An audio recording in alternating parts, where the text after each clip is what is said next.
Good evening, everybody. It's 5:34 and I'm calling this meeting to order.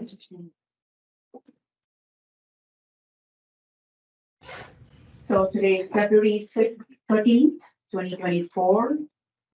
The meeting of the Curriculum Equity and Student Wellbeing Committee is now going to start. I would like the acknowledgement of traditional lands being played.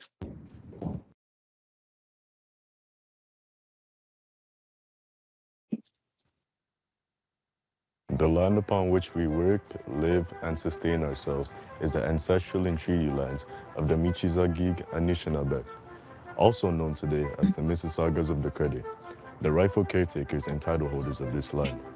We also recognize the rich pre-contact history and relationships which include the Anishinaabe and the Ongwe Hongwe. Since European contact, this land continues to be home to Indigenous and non-Indigenous peoples. As responsible community members, we value the diversity, dignity, and worth of all people. Colonialism displaced and dispossessed Indigenous peoples of their ancestral land and continues to deny their basic human rights, dignities, and freedoms. We are committed to learning true history to reconcile, make reparations, and fulfill our treaty obligations to the original peoples and our collective responsibilities to the lands, water, animals, and each other for future generations.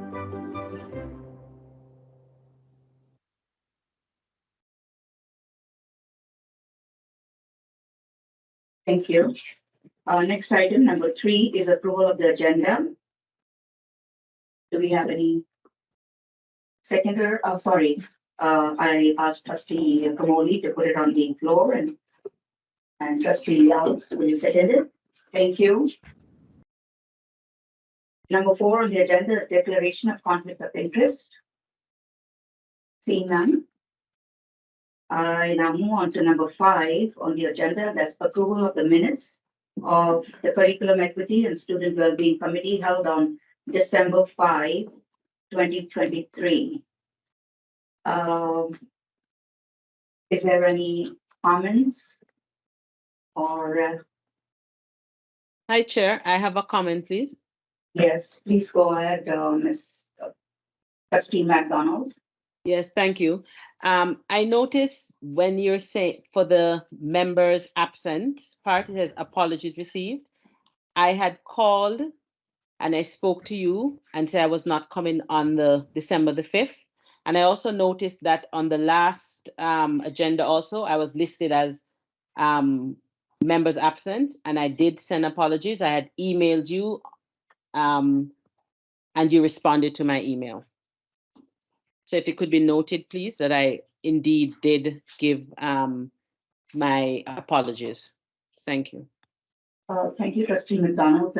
I think I was absent for the December 5 committee meeting, so we will make a note of it and hope in future it's not going to happen again. So sorry, what will not happen again? Sorry, Chair. No, I mean, this that you would be marked. You did say that you are away. You sent in your regrets, but it wasn't noted. Okay, thank you. Yes, is there any comment or any remarks about the minutes from the trustees? Seeing none. I just would like to make a comment. This in the minutes of this committee meeting held on December 5, we had a presentation on the report of the kindergarten admission process, and I had some inquiries made from people who are expected to be here in September of 2024. And some of their relatives wanted information, so I went onto the website, the Field Board website, and I found that it was such an excellent manner of providing the information to to the people. The step-by-step process and everything was very clear cut. I would like to commend the committee who put this together for the wonderful work that you have done. Thank you very much. So seeing that there are no comments or Any remarks, more remarks? I would like the trustee Pramodi to approve the minutes and trustee Alex to second it. So minutes have been approved. Number 6 on the item, on the agenda is delegations. And since we do not have any delegations, we'll go on to the next item. That is number 7, staff reports. Yes, we have a number of staff reports coming in, and number 7.1 is language achievement action plan and K-3 literacy coaches, enhancing literacy education for information, presented by Superintendent Rizulin Q. Hoppy. Thank you, through you, Chair. I'm also joined this evening by Coordinating Principal Jim Brooks, responsible for elementary education. Tonight, we are going to be providing an overview of the Language Achievement Action Plan, known as the LAP, and information about K-3 literacy coaches. In September 2023, the Ontario Ministry of Education released an updated language curriculum for grades 1 to 8, the Ontario Curriculum, grades 1 to 8 Language 2023, and the Ontario Curriculum, grade 9 English 2023. This updated curriculum was influenced by the recommendations from the Ontario Human Rights Commission's Right to Read Public Inquiry Report and emphasizes instruction of the foundational skills for reading, writing, listening, and speaking that are necessary to support student literacy development. It is important to note that the updated curriculum reflects a significant departure from previous literary instruction approaches in Ontario. To support educators with the effective implementation of the updated language curriculum, the Central Curriculum Instruction and Assessment teams developed Peel's Language Achievement Action Plan, LAP, formulated as part of the School Improvement and Equity Planning process, focusing on goal number 2, which is achievement. The LAP focuses on strand B of the updated curriculum, Foundations of Knowledge, which represents a notable shift in educator pedagogy and practice. It is informed by PDSB and EQA data, ministry guidelines, and designed for accountability at superintendent, administrator, and educator levels. The overarching goal of the LAP is to improve student literacy achievement through evidence-based instructional approaches, interventions, and supports in literacy. By providing targeted interventions and focusing on building teacher content and pedagogical knowledge and efficacy in grades 1 to 9, the LAP is designed to eliminate disparities in access to quality education. For the 23-24 school year, schools were directed to create language and mathematics goals as part of their school improvement and equity plan and urged to promote alignment with the Language Achievement and Action Plan's overarching goal based on school-specific data. The LAP supports the ministry's student achievement plan, also known as the SAP, and is designed to work parallel to the MAP, which is the Math Achievement Action Plan, focusing on 3 key priority areas: curriculum fidelity, content knowledge for teaching, knowing and responding to learners. For the 2023 school year, 23-24 school year, PDSB received targeted ministry funding for hiring education staff to support reading interventions. In responding to this funding, the Curriculum Instruction and Assessment team has hired 35 literacy coaches, with 5 coaches specifically dedicated to supporting kindergarten students, aimed to address individuals' student needs and improve literacy outcomes and enhancing educator practice. Good evening, and through you, Chair, I'd like to provide some more detailed information about the K-3 literacy coaches. So the K-3 literacy coaches were assigned to 2 schools each. These schools were selected from the pool of 60 K-3 priority schools identified through analysis of PDSB, EQAO, and SBI data, in addition to input from superintendents. Through the literacy coaches, we have adopted a student-centered coaching model where coaches are working directly in classrooms with students, delivering systematic, direct, evidence-based small group instruction that are grounded in culturally relevant and responsive approaches. Literacy coaches provide targeted support based on assessments, share resources, and collaborate with educators, and they utilize assessment data for instructional improvement. I am pleased to share tonight some key findings observed through the strategic application of an early reading screening tool, which is an evidence-based assessment completed by all students to provide information about possible reading difficulties. This information provides a valuable snapshot of students' foundational literacy skills, which informs targeted intervention strategies that allow students to gain the necessary skills to read with increased proficiency. One of the assessments focuses on phoneme segmentation fluency. This measures, it assesses a student's ability to break a word down into their individual word sound. This measure has been found to be a good predictor of later reading achievement.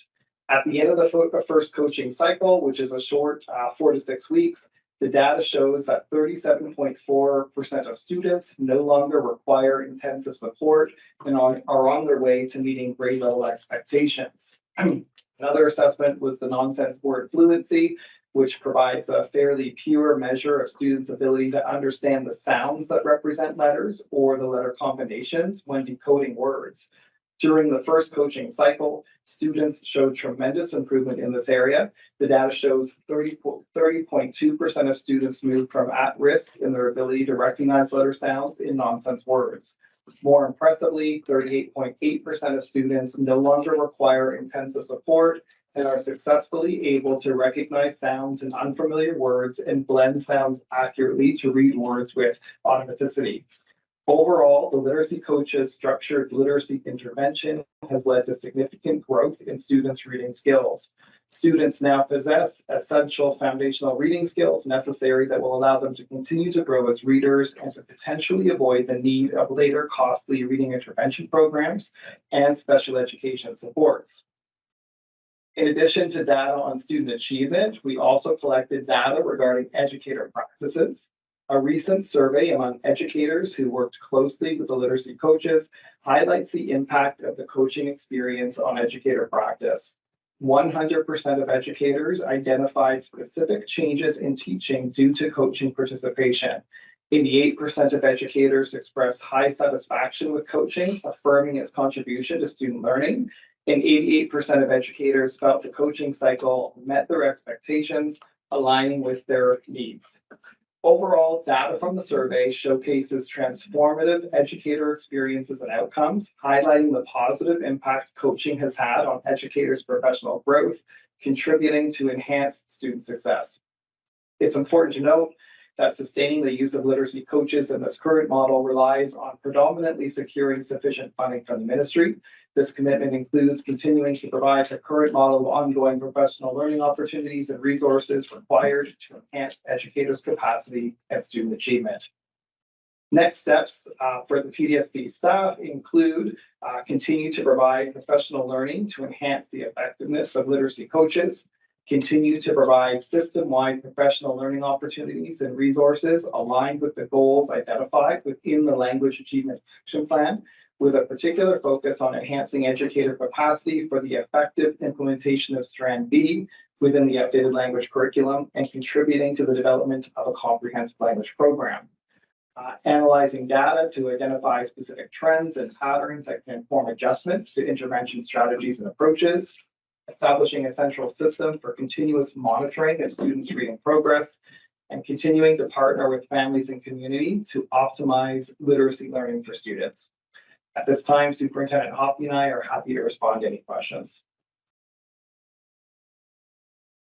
Thank you for this presentation. Do we have any questions, comments? Yes, Trustee Promoli. Thank you so much, and through you, Chair.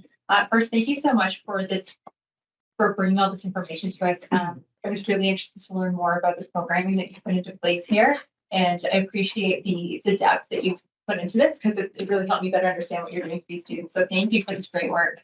I did have a couple questions. So you shared that you had 35 coaches put in place for this initial year with the program. Would the intention to stay with that same number of coaches, or would you want to further expand to be able to meet the needs of more students across the board? Thank you for the question, and through your chair. So our goal is to continue to develop teacher capacity. And so after this first year, if the funding allows for us to be able to continue the program as it was designed this year, our goal is to be able to continue to develop the capacity of teachers and reach more schools. But as was already stated, it is very contingent on what we're able to leverage from the ministry to be able to meet those goals. But that is our intention, to build and move beyond the initial cohort that we started with this year. Okay, and it's very helpful. Through you, Chair, I did find that part interesting also. So the ministry did give us funding for this current school year. Do we anticipate that that's funding that will be renewed for the upcoming year to allow us to continue this great work that's being done in our schools? Thank you for the question through you, Chair. At this time, we do not know. We are hopeful. We are always hopeful that we receive money from the ministry to be able to meet our objectives. But we cannot say at this time because the ministry has not indicated if there's this continuing, ending, or increasing. We really don't know. So all we are able to do is just continue through to the end of this year with what has been given to us. Okay. One more question, and thank you so much through you, Chair. It was great to hear how many students had success in those weeks that they had these coaches. I was curious what the plan is for students who did need additional support following those weeks that they had with the coaches. So if we saw that students, if there were 30 to 37%, for example, who had, who achieved the hope for goals within those initial the time that they had these coaches, what were the plans for students beyond that if we needed additional support? Thank you, and through you, Chair. Part of the coaching experience certainly is twofold. One, directly working with students, one impacting student achievement, but the other part is enhancing educator efficacy and their capacity to apply those evidence-based approaches and appropriate tier interventions. So part of the work here would really be to sustaining teacher practice. So the coaches, even though the cycle may end and the coaches may work with another educator, the coaches remain in the school and continue the relationships that they have with the educators. So the intent would be for the educators to continue to work alongside the educators, support the educators in sustaining those practices so that the educator can continue to work with those individual students or small group of students to further develop those reading skills. That's great. So just so I'm clear, so through you, Chair, so the goal here is to make sure that these practices are really coming into the classroom in an integral way, and that continues on through the classroom and stays not just with the educator, but with the children in the class. Fantastic. Thank you so much. I really appreciate it, and thank you for this work, and thank you again for sharing so much information with us tonight. So we have Trustee Kathy McDonald's hand up, and you want to go first, Trustee Alves? No. Okay, Trustee McDonald, your turn. Thank you, through you, Chair.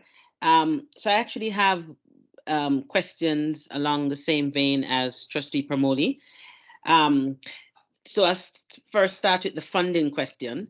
So based on the answer from you, Superintendent, I was just a little happy. I was just a little confused based on what I heard from Jim's presentation. With regards to the funding, right? Based on your response, you're saying that it's not guaranteed that we're going to get funding going forward for the next year. Thank you for the question, and through you, Chair. So at this point, that is correct. We do not know whether or not the funding is going to continue. So I think in terms of what you're asking in terms of what Principal Brooks had mentioned, Jim had mentioned, the development of the skills and the capacity of our educators, that will remain in schools regardless of whether or not the funding is remaining on, continues or not. The ability to be able to continue these practices will remain with those educators. So even if they're not able to continue to build and go beyond the schools that have been assigned, at least the skills are there within those schools, and the efficacy is going to be built within the schools where those teachers had impact in this year, as well as those teachers, if they were to go back to their home schools as opposed to remaining as coaches, that capacity would be there as well. Okay, thank you. So I think they're called literacy coaches. I'm not sure what the term that's right, the literacy coaches, right? Yeah. The Peel board, I know even before, like say we had this funding and we had those, I guess, funded for those individuals, we had teachers that were kind of doing a central coaching job. Would those teachers have the capacity to continue in that role, to go into schools and sort of bring the learning from the current experience? Thank you for the question and through you, Chair. So the position that you were referring to, and a few years ago, those were called instructional coaches. And That's so it. they, Thank you. yes, so the instructional coaches are coaches, yes, or they were coaches, but they were different in terms of scope and in terms of the skills that were being brought forward in terms of how we're specifically and intentionally addressing reading and developing reading skills within children. So in the absence of our current literacy coaches, if the funding does not continue and we're not able to continue with this support in this manner, then no, we would not have the capacity to bring about other coaches, because the training and the intentionality that was there to develop their skills and to be able to allow them to go into the school has not been developed with another cohort of teachers. Okay, thank you for that. And the other question was answered. And I really appreciate this report. So thank you to your team. Thanks. Thank you. Thank you, Trustee McDonald. And now we have Trustee Alves on the line. Yeah, thank you, Chair Benjamin. Yeah, on the line and in person. No worries. Sorry. I'll echo the sentiment of my colleagues. Thank you for the report. It sounds wonderful. I can't tell you how excited I am that we have these supports in our classrooms. I don't have a crystal ball, but it's certainly my hope that funding will continue, because I noticed it mentions 60 priority schools, but I don't want to assume, but in a perfect world where we had loads and loads of funding, I imagine we could expand this beyond 60 schools. Would that be correct? We have the need? Through you, Chair, and thank you for the question. That would be correct. If we had the means, if money was not an issue, yes, we would definitely. We know that this is a proven practice, and we have the evidence to support the fact that the work that is being done is having the desired impact. And so, yes, if money was not an issue, we would definitely continue along this vein, because what is already yielded.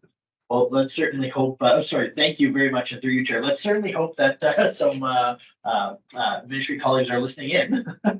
And I noticed also, so we're talking about those 60 K3 priority schools were identified using PDSB, EQAO, and socioeconomic vulnerability index data, as well as superintendent of education input. When it comes to the EQAO section, will we also be able to point back and show the increase that this is, the impact that this is having on those scores? Thank you for the question through you, Chair. Yes, because it is data, we will be able to do that analysis. And so that is something that we are already monitoring. And so as the year progresses, we will be able to see the full yield of our rankings. Awesome. That sounds wonderful. That seeds my questions. Thank you so much. Thank you. Thank you, Trustee Alves. And I have just two questions. One is, you said we have 60 priority schools that were identified.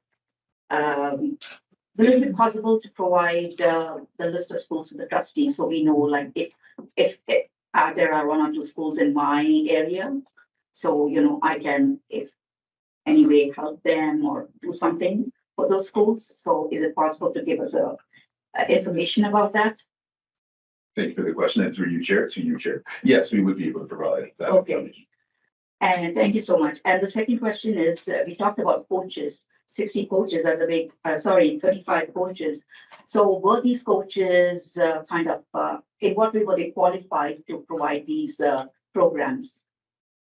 Thank you for the question.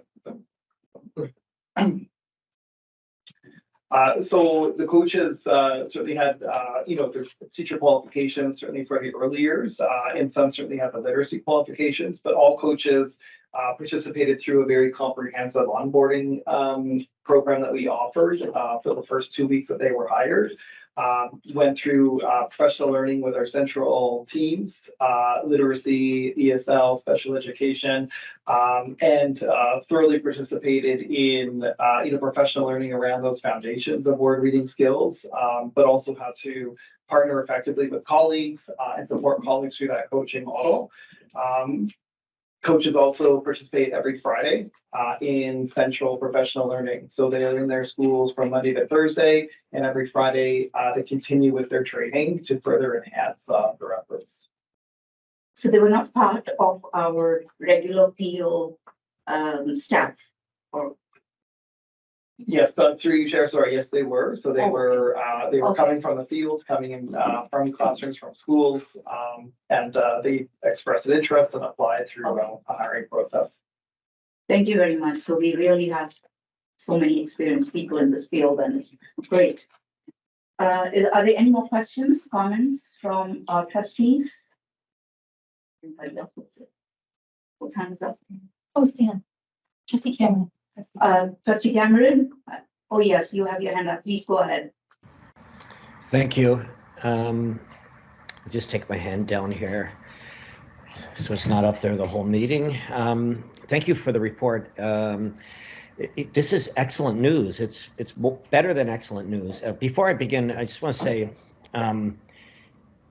if that's coordinating principal Jim Brooks, I don't know if other trustees are in this position, but I send Jim every email I get that has to do with curriculum outreach from companies, private citizens.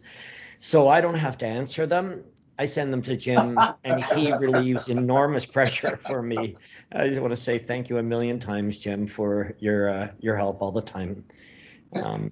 Yeah, so this is such wonderful news. When I think about this, I think about the rollout. Okay, so we're helping K to 3 children, but how much more are we helping them when they get to grade 5 and 7 and 9 and 10 and 12, and the rollout for this, it could be just really wonderful results for students and their success throughout their life with us in the board, and all of the good that goes with that. Positive self-feeling, positive self-understanding, positive success. So I really love this. I wondered, my first question is, have we asked for money? So I've heard that we hope that there's money. We don't know if there's money. We're not sure where we're going after this, but have we reached out to the ministry for money? Thank you for the question and the comments as well. And through you, Chair, no, we have not made any formal request to the ministry for any funds at this time. We are waiting to see as we know, the ministry on an annual basis goes through their funding cycles and they release monies at different times. And so we are waiting to see when this money will be available. What we have done is ask the ministry to make a decision sooner rather than later, because we know that when the decision is made at a later juncture, it puts us up against the wall, so to speak, in terms of having to make very rushed decisions to try and make sure that everything is lined up and ready for the next school year. So the request for a much more timely release of funds, or a decision rather, has been made, but not a request for more funds. Okay, thank you. I appreciate that. It just seems like, we have a successful program. We have success right in front of our eyes. We have the numbers to prove the success, and the children, and it's all about children's success. If we could push that, that would be great. And I know when it comes to budget time, we don't have much budget these days because of declining enrollment at this point, but this would be something for all of us, I think, to keep our eyes on down the road. Thank you for that. And my final question is, would you be able to say if there was one, or maybe it's a combination of things that made this successful? It just seems to me like any event, organization, project, studies that you add a coach to, just think of sports teams, or think of a music program, a dance program, a visual arts program. If you didn't have a coach and suddenly you added a coach, we probably should expect that there'll be some improvements. And that would be a reflection of the coach and the coaching. But is it more than that? Is it also the teachers who gain capacity in learning how to do this better with their children? Is it more than even those two things? I'm just trying to find the source of the great success. Thank you for the question, through you, Chair. I'll start and I'll ask Principal Brooks to jump in. The answer is yes. It is on multitude of factors that contribute to the success of this program. When you nailed it on the head, when you said, when you do have coaching, we do know that a coaching model is a very, very impactful, a high yield model to be able to shift the practices of teachers, as well as to have direct impact on students.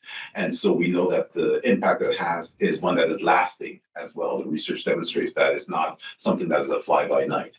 And so in that regard, to the second point that you mentioned, the coach is a key factor in that, but so is the teacher. And so because you are changing teacher practice, you're also changing, they're now able to see the fruits of their own labor, and then they become their own cheerleaders of sorts in terms of the efforts that we want to see.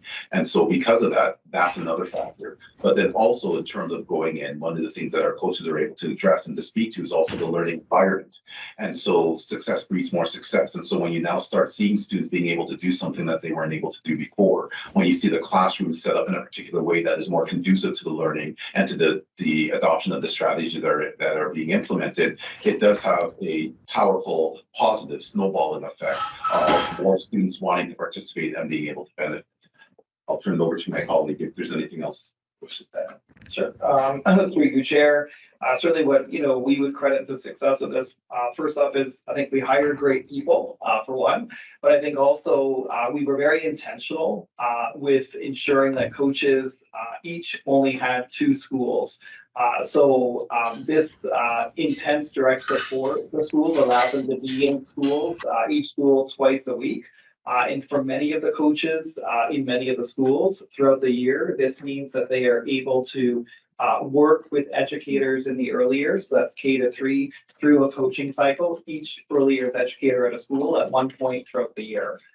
So we know that job embedded professional learning, that coaches are working alongside educators in the classroom, impacting student achievement and enhancing teacher practice in a very intentional way. Certainly lands well in its impact on student achievement.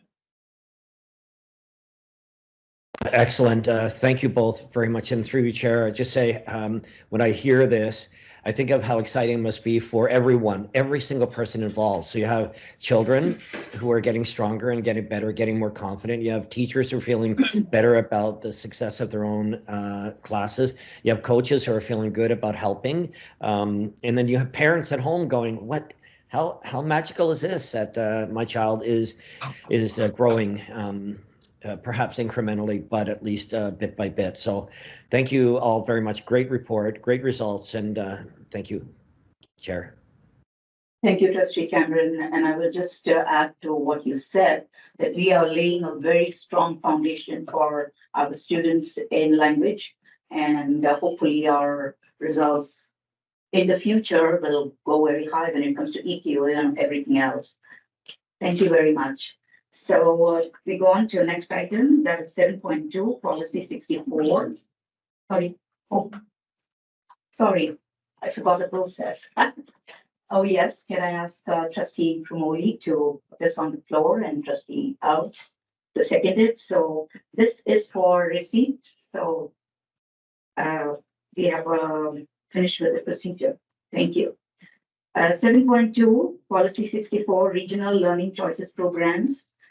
This is also for information presented by Superintendent Resident Hugh Hoppy. Thank you, through your Chair. The Curriculum Instruction and Assessment Department is seeking trustee feedback on the revised Regional Learning Choices Program policy, which was attached to your packages as Appendix 1. The Peel Board offers regional learning choice programs, known as RLCPs, which are specialized programs available to students via an application process within and beyond the homeschool boundary in the Peel region. RLCPs are offered in addition to other specialized programs such as Specialist High Skills Majors or SHSMs. SHSM programs allow students to gain credits toward their Ontario Secondary School diploma and focus their learning on a specific economic sector at the same time. The 2020 Ministry Review of the Peel Board identified trends of systemic discrimination and specifically anti-Black racism within the context of RLCPs. The review highlighted the underrepresentation of Black students as well as Latin American students in RLCPs. These findings are echoed in the annual Equity Accountability Report card, which also highlight the ongoing disproportionalities for Black, Indigenous, racialized, and marginalized students within the programs. The Curriculum Instruction Assessment Department has been engaging in a series of actions to eliminate disproportionalities in RLCP programs. Specifically, the department has convened a policy review committee to revise and update the RLCP policy in consultation with the RLCP Steering Committee, which reconvened after a 3-year pause due to COVID-19.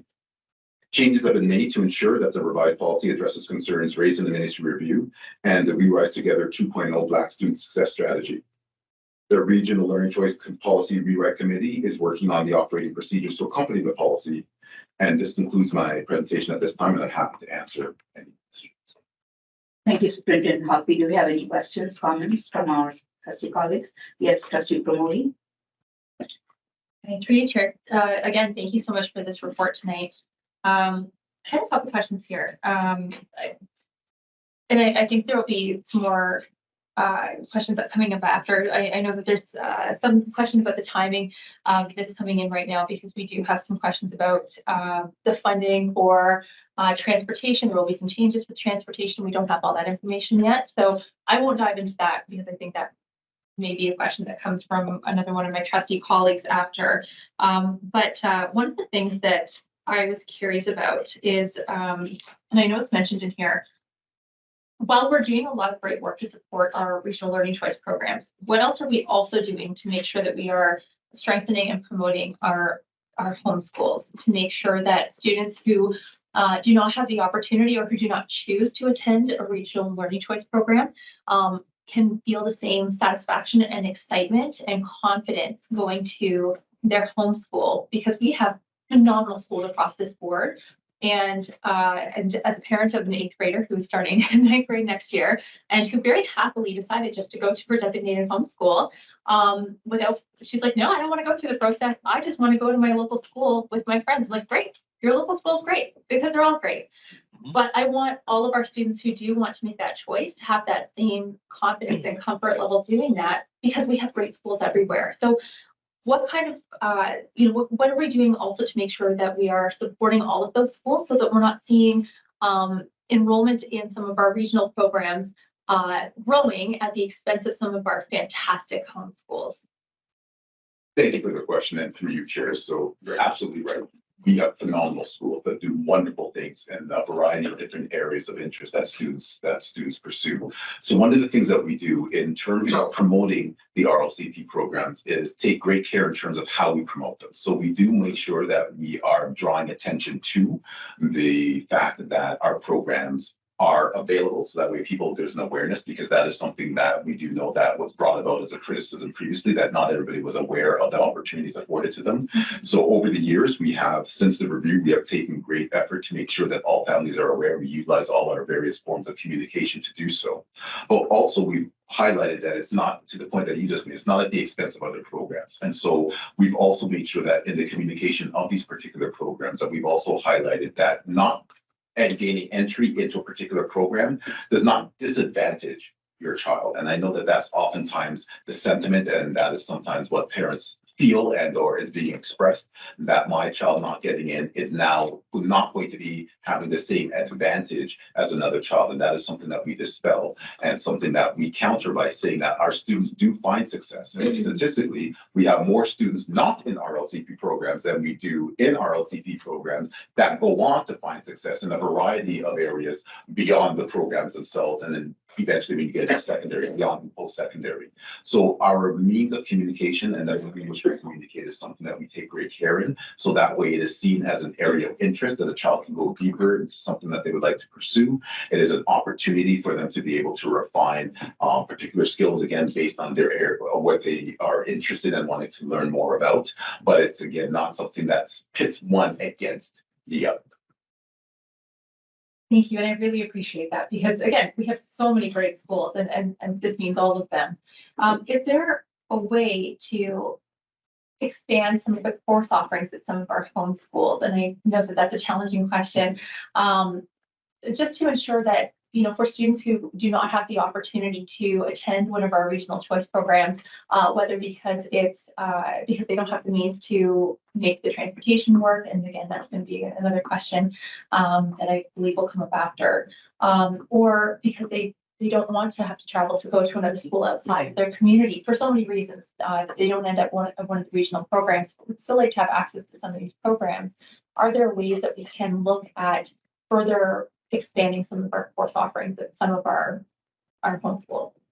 So just to make sure I clearly understand, when you say expanding through you, Chair, when you say expanding some of the course offerings, meaning offer the same thing but in the home school, or do you mean, if you can just refine your question, please. Sure, and through you, Chair. Even, I recognize these programs are quite specialized. So I don't think it would be realistic to offer what we have at some of these schools at every single school. I think that would be asking a lot.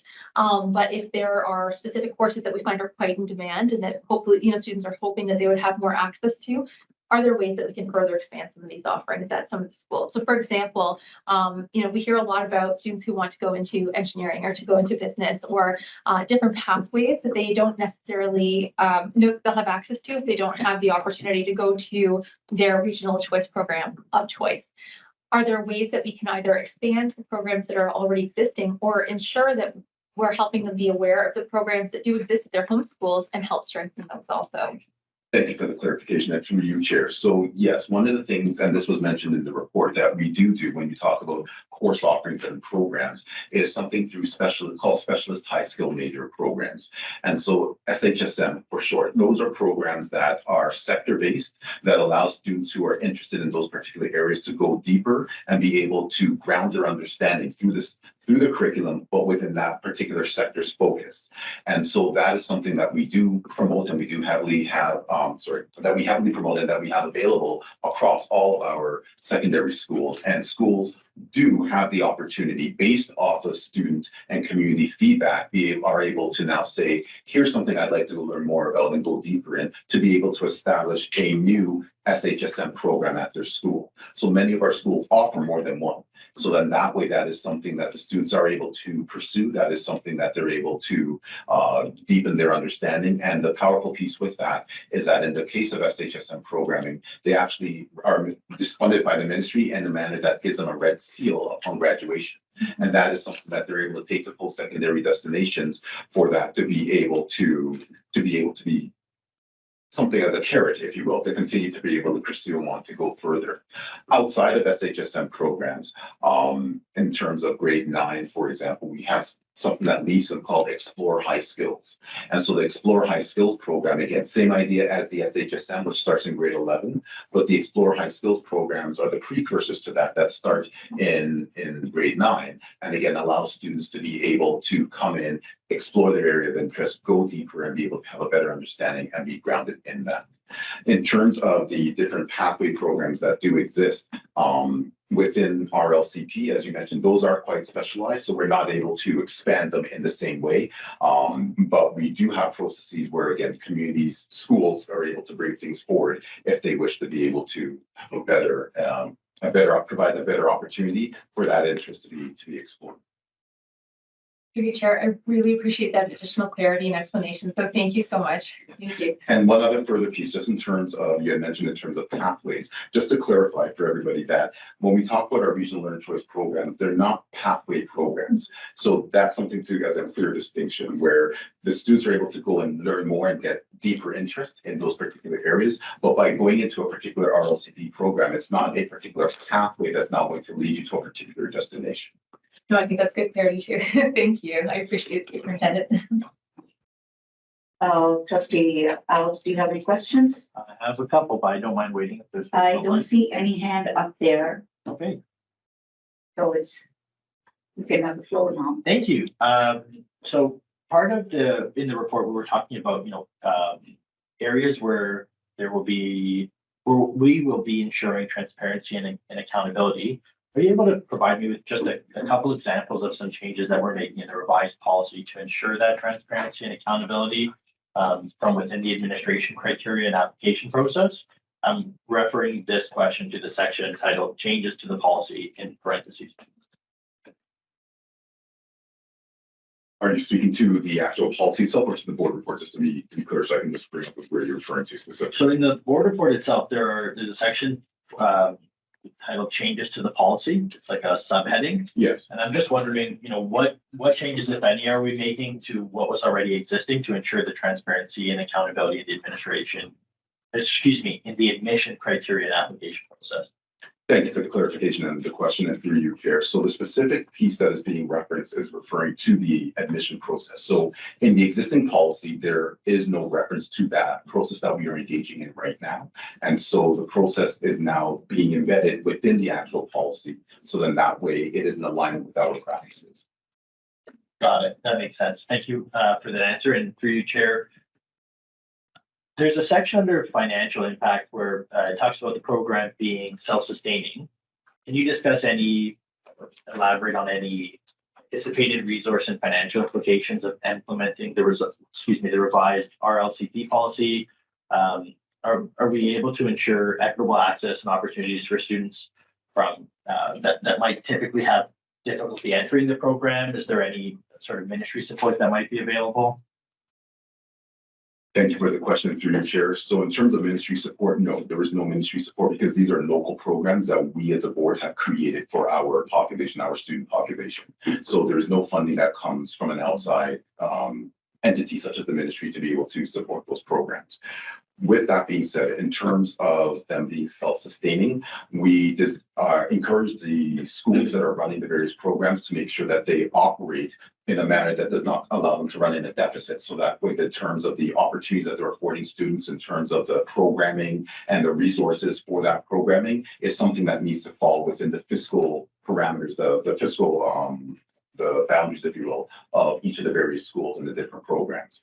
We do try and leverage as much as possible support, so that way that students who are not able to meet whatever the financial criteria is upon entry, they're not disadvantaged by now saying that they're not able to participate. So those needs are already embedded within the program. Great. That answers my question well. Thank you so much. Thank you, Trustee Alves, and I can see we have two questions up there. It was just Trustee Bailey was first, so please go ahead, Trustee Bailey. Thank you, Chair. I apologize. I can't come on screen. Something's wrong with my camera, so you'll be hearing from a blank screen this evening. Through you, Chair, Superintendent Hoppy, I apologize in advance. My computer had gone down when you were answering Trustee Promoli's question. So I'm not sure if I'm going to be asking you the same question for my first question, which is how is it determined of which schools get RLCP program? And that's my first question. Thank you for the question through you, Chair. So our existing policy, as well as the policy that you have before you, outlines what are the steps that a school who wishes to offer a program would now go through. And so it is a comprehensive process that led by the principal of the school that would engage with a variety of stakeholders within their community to be able to determine which program they would like to be able to bring forward and have as an RLCP program. So that is how that is brought to the attention of the committee. That is now reviewed and it is then brought ultimately to the Directors Council, and then ultimately, brought to the Directors Council and then also to trustees to make the final decision as to whether or not a new RLCP program would actually go into effect. Okay, thank you. And my second question is in regards to the motion regarding buses for these programs. And I know I did speak to AD Logan on the weekend regarding it, but I needed a little bit of clarification on if it's really important for us to pass this before we make a decision on right now. Is it going to affect anything going forward, or why was it brought right now? Is basically my question. Sorry, if you can, through you, Chair, if you can just clarify, can you just restate that last part, please, in terms of what it is that you'd like to get an answer to? Will it impact anything to be passed right now? Was there a reason that it was brought now at this moment? Or Thank was you for the clarification. In the date for it to be revised? Thank you for the question and the clarification that through you, Chair. So what was brought for trustees this evening is for information. We are going through the process of revising our policy. And so we are in the feedback stage and we are going through a variety of different stakeholders, beginning with our trustees here, to be able to provide feedback on arriving at a final policy. So at this point, what we are receiving by virtue of engaging in the conversation that we are this evening is going to inform our process to arrive at a final version that would then be brought back to the trustees to be able to make a final decision as to whether or not it is being accepted. So in terms of the motion that was brought forward, that you made reference to, that I know and open to Associate Director Logan speaking to, that is a separate motion that is being looked into. And Director Logan can speak to that. And through you, Chair, and thank you, Trustee Bailey, for the question. And I know that you had that motion go through previously with regards to transportation, and we recognize that that response to the motion is going to be presented at a future Governance and Policy Committee meeting, so it'll be addressed at that time. And so I know that you had that question about specifically to transportation, and if there needs to be a change in this particular policy, then we can make an amendment accordingly. So it is one small piece of the entire policy, and we can make amendments. Thank you. Trustee Cameron, it's your turn. Trustee Cameron, I'm here. please I'm go here.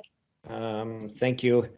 Thank you for the report. It's interesting, and considerable history has brought us here. I suspect if I could just refer a little bit back to Trustee Promoli's questions about, what happens when we have these amazing programs and then sort of rob students, if you like, from our own schools, and they go to other schools, and so those schools are deemed to be more popular. Those programs are deemed to be more popular than the homeschool, what the homeschool offers. And we many years ago adopted something called the Homeschool Advantage. And it was a full scale marketing, advertising, get out there. Let's get our homeschool advantage listed on every homeschool piece of literature on the website. Let's take out ads in the paper. Let's use social media. Let's take an invitational approach. Let's address curbside appeal issues. What do the front of our schools look like? And also let's get into success sharing so that the world knows how good our schools are. We did things like having grades 7 and 8 visit what would be their home high school. We also had many of it was encouraged for our grade 8 graduation classes to be hosted where it could be at their home secondary school, so students would see some linkages should they be staying within our system. And I think for better or worse, those projects worked. I will say, if we're thinking of revisiting something like that, to be careful. What we learned was maybe not the correct language called homeschool advantage, as it's ambiguous, because some people interpreted that as homeschooling. It's not homeschooling. It was the homeschool that we were pushing. Anyways, that's just a linguistic thing. I did have some questions, and first I want to say thank you to Superintendent Hoppy and Associate Director Logan. The start of this report says we are inviting trustees to share their feedback. I'll just speak for myself personally. I find that very respectful, and thank you for this opportunity to do that. In return, I hopefully was respectful to send you my questions by sending you my questions in advance by email. So there would be no ambush here on this series of questions. It would be upfront. And I'm sorry I didn't give you a whole lot of time, but I didn't have a whole lot of time today either. And so the question is, the central question that I'm presenting is, are you using the term equity of access accurately? And my position is that you are not. That there are a number of statements within the report that would not indicate that this is an equity of access moving forward. This is not to be confused with, do I agree with anything as to why we've had to make decisions that we've had to make and directions we've had to go. That is not what I'm presenting here. I'm presenting the use of the term equity of access. Here's one statement from the report.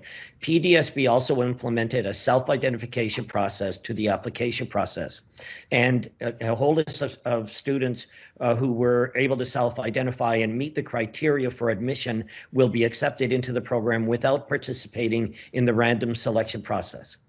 So I'll say it again, that's not my argument here at the table. The argument is, that does not sound like equity of access. That sounds like certain students get in without having to go through the same process that other students have to go through. That's not where I'm at. How can you call that equity of access? Also, another statement, a bulleted point, was the promotion of equity of opportunity and access for students through equitable, transparent, and inclusive education practices that increase opportunities for students that have been and historically been marginalized. Again, I'm not here to argue about whether that's a good idea to do or not. It's about you are calling that equity of access, and you're already identifying how it's not equal for everyone. And this equity of access term appears, I don't know, 3 or 4 times at least in the report. And of course, we hear it pretty much everywhere throughout the board. And I guess I'm trying to help make the distinction between equity of access, not equity, but access to the regional learning choices programs. Access meaning what we've just been talking about. Access as in, can you get in? Do you qualify? Are you passing all of the steps that they're putting you through to get in?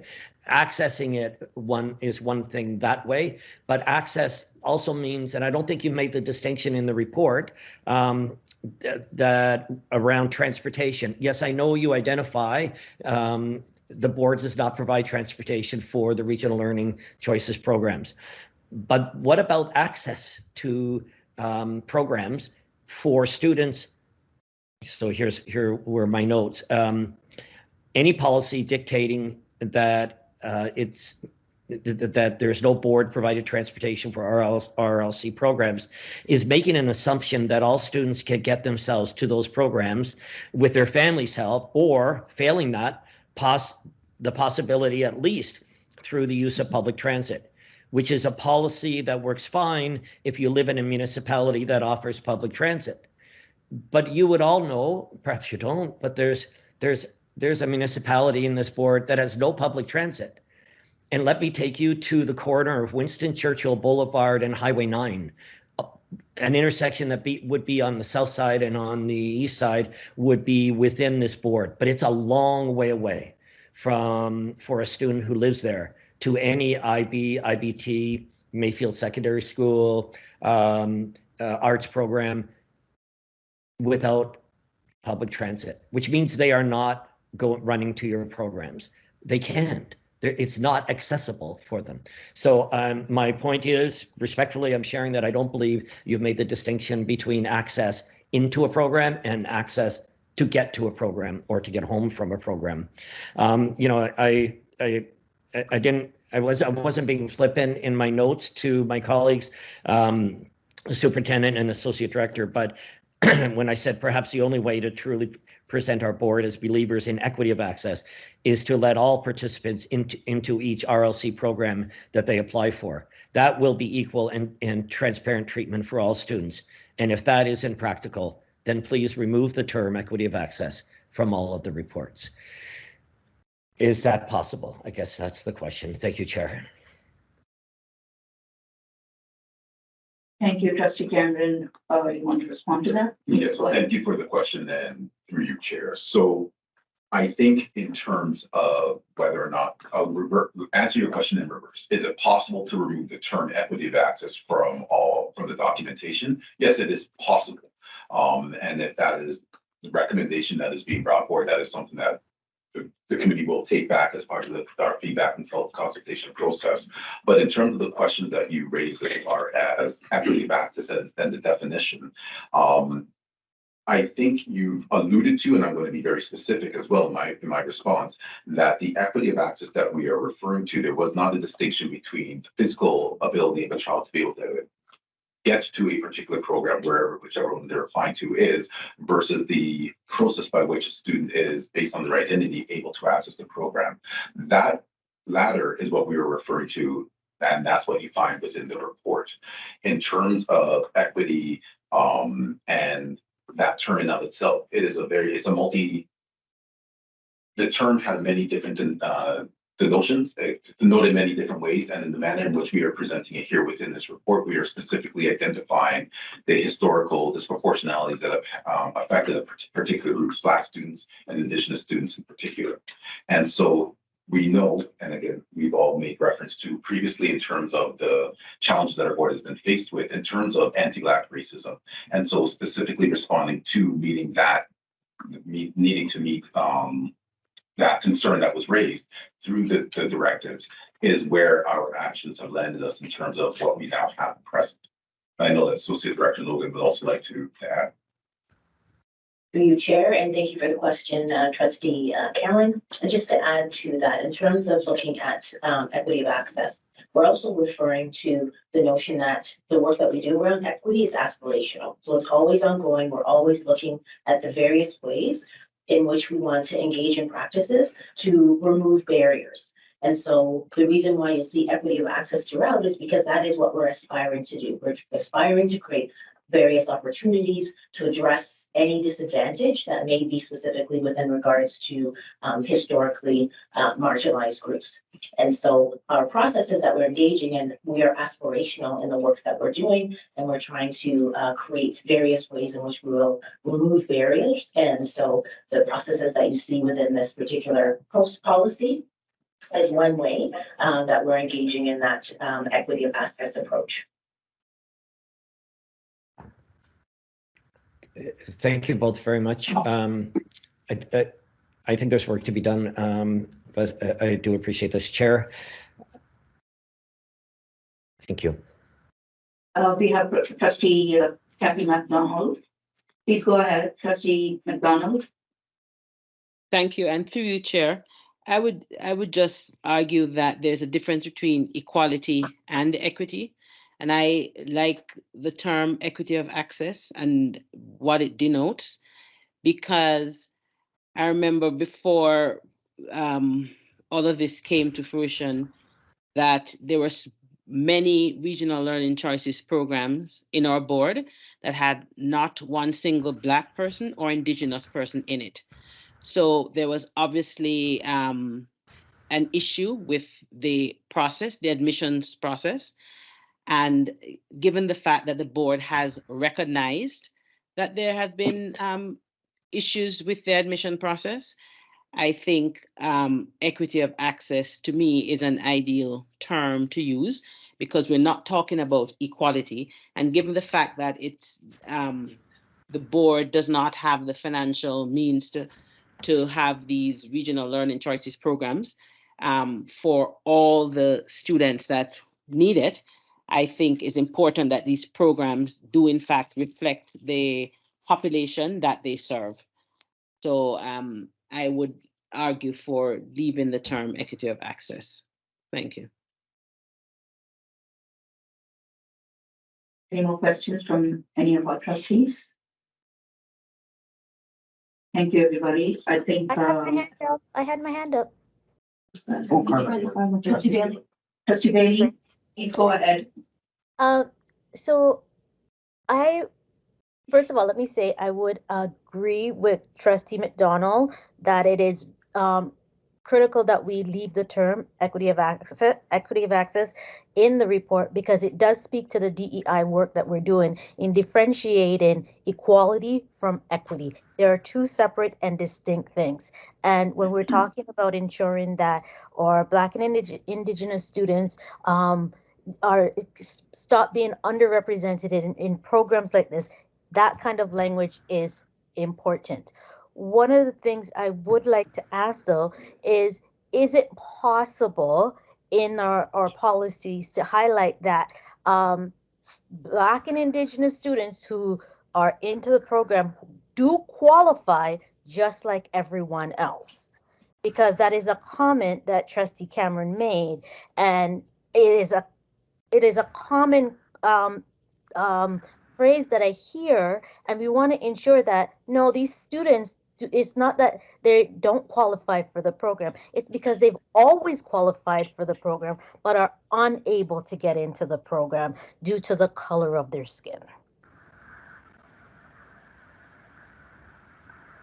Thank you for the question, and through you, Chair. I don't believe Trustee Cameron made that comment in that particular way, but regardless, I do agree with you that 100%, we want to make sure, and we do emphasize and speak to parents who have that misconception that all students must qualify to be able, they must meet the same threshold as their peers in order to gain entry into the program.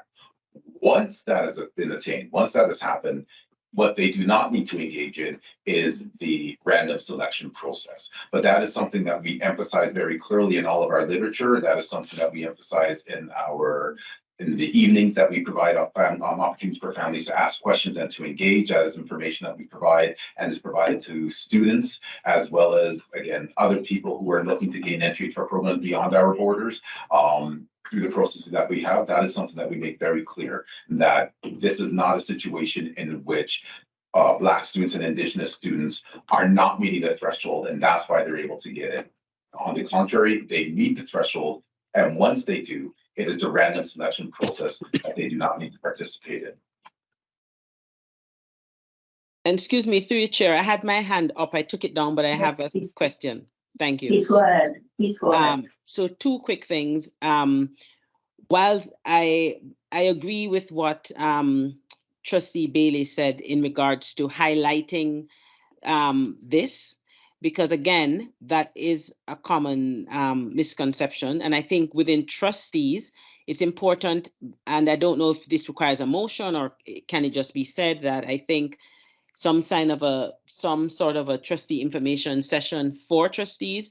So when they are speaking with the public, that trustees understand too, because there are a lot of very negative comments that has been going around with regards to exactly what this new policy does. And they somehow, and it has outright been said that they're somehow Black and Indigenous students are lowering the quality of the program. It's almost as if, and it's even for staff also to recognize that the Black and Indigenous students that are in these programs are capable and worthy of the spot. They're not some kind of, somehow they're less than, and that's why they're there. And I think it's very important that that message is upfront to the public and to staff and to trustee. What's that, sorry? Oh, and to trustees. And my other question, and I don't know if this is a question that goes with this report or is a different thing, but it's around assessment. And I know the vein of this report is not really that. So if it's the wrong time to ask this question, please let me know.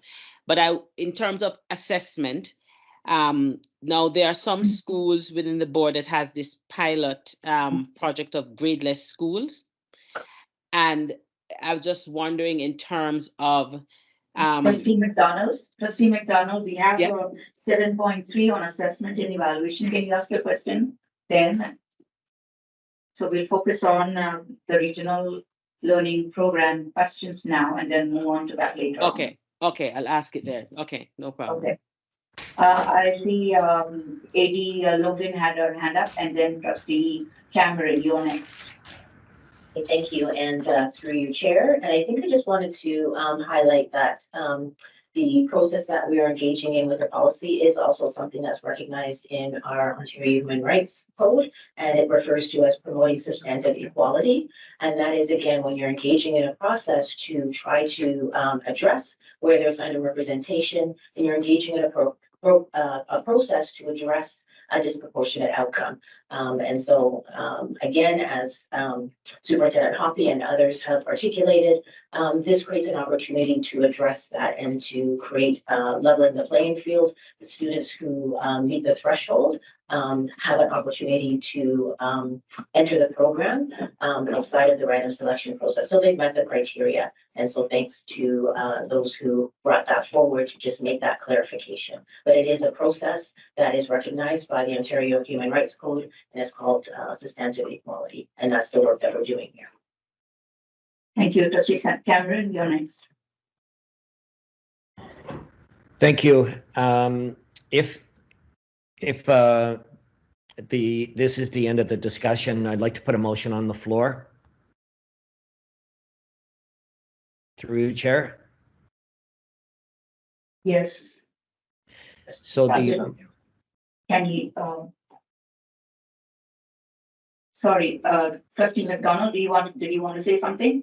Yeah, just Before the saying, just motion? before his motion then, since he said, because I had one final comment to make. And, you know, when we're looking at this work, we have to remember too, that there are Black and Indigenous students that suffer, and sometimes for a long time, when they are in these programs, right? And they will get a comment like they didn't know that Black children are smart. That hurts. And that's something that stays with kids for a long time. So it's really important that we get the message out with regards to what we're doing and our legal obligations. Thank you. Yes, trustee Cameron. okay, through you, Chair, can I now put a motion on the floor? Yes, please go ahead if you will have a seconder. Would you like to hear it first and then Yes. Yes, hear? please go ahead. Okay, so the motion is to defer receipt of this report until such time as the ministry announces their new busing distances and funding, and until the curriculum committee receives the report from trustee Bailey's motion earlier. Is there a seconder? That's Yes, trustee Alves. Yeah, I would be happy to second that, trustee Cameron. I think that sounds like a reasonable request. Thank you. Okay, we have trustee, Superintendent Hoppy wants to say something. Thank you, and through you, Chair. This report was for information.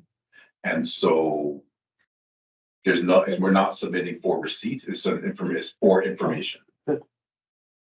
So, can Legal governance. yes, legal governance should chip in and let us know what the real procedure is. Thank you for the motion through you, Madam Chair. This was a consultation and not the approval of the policy. So with this information that has been provided to staff this evening, they're going to take that back. By the time they come back with the policy for approval, they will also have hopefully heard trustee Bailey's motion that's coming back to the Governance and Policy Committee, and hopefully we'll have some more information from the ministry as well. So it's with due respect, perhaps trustee Cameron, a motion to referral may not necessarily be required for an information report, knowing that there's a requirement to bring back a report for the policy to actually be approved. And we can direct staff, perhaps the motion would be to direct staff to include that information in the report when they come back for approval of the policy. Trustee Cameron, is that okay? So we follow this procedure. Okay. You tried to talk. Trustee Cameron, yes, can you hear us? yes, So yeah. as legal counsel said, this is for information, but we have to wait till we get a report. And it has to go to governance. Okay, so I'm a little bit confused. If we were to wait for this all to come back all at once, there would be no need to do this now, only to amend later, which is what I heard Associate Director say we would be doing with additional report from Trustee Bailey's motion. But, you know, if legal governance suggests otherwise, I'm okay to withdraw this and not drag this out any longer. Yes, legal counsel Lockyer, please go ahead. Thank you, and through you, Madam Chair. It could be that your motion could just be amended to create direction for staff to bring back that information that you were looking for with the referral, so that when the report comes back, it will contain that information. I just don't want to feel like that you're losing the opportunity to talk about the information that you're actually looking for. Yeah, okay, so mine was not a referral, it was a deferral, right? Defer until we get more information, but, and no, I'm okay. I don't want to muddy the water here. So let's just move forward and say I will withdraw my motion. If anyone else wants to put it on the floor in the fashion that you just suggested, they could do that. But I will leave mine out of the picture for now. I don't know how we withdraw that, legal counsel, because I did have a seconder. Do both of us have to agree to withdraw? That is correct through you, Madam Chair. Happy to oblige. All right, so it has been withdrawn, but I have trustee Promoli who wants to say something. Okay.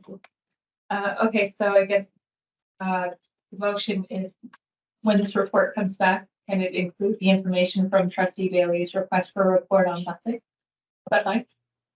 Okay. You want to go for it? You're putting it on the floor? Yes, putting it on the floor. I need a second. Yes. Happy to offer my services through your chair for the seconder. Yes, Ms. Lockyer, please go ahead. Thank you, and through you, Madam Chair, just for clarification, trustee Promoli, you're asking for the report to come back for approval of the motion only after information has come back on trustee Bailey's motion. Yes. Regarding transportation, and is that the only requirement that your motion is indicating? Yes. Yes, okay, thank you. So is there anything more that has to be said and everybody's clear? So could I ask a question? Didn't Superintendent Hoppy say that's the process though? So I'm not sure we're making a motion of something that staff said they're going to do. I find that a little odd. Because I thought I heard Superintendent Hoppy said that was the process. Trustee McDonald, there is no motion. It's just the process and it's just for information. Oh, Yes. there's no motion. Oh, So, I thought. no, there's no motion. There is, Oh. there is. Okay. There is a motion. Okay, so it's all going to be in there. So this is all going to be factored in. We don't need the motion. We're good to go. You're going to factor in the information for trustee Bailey's report. I withdraw my motion.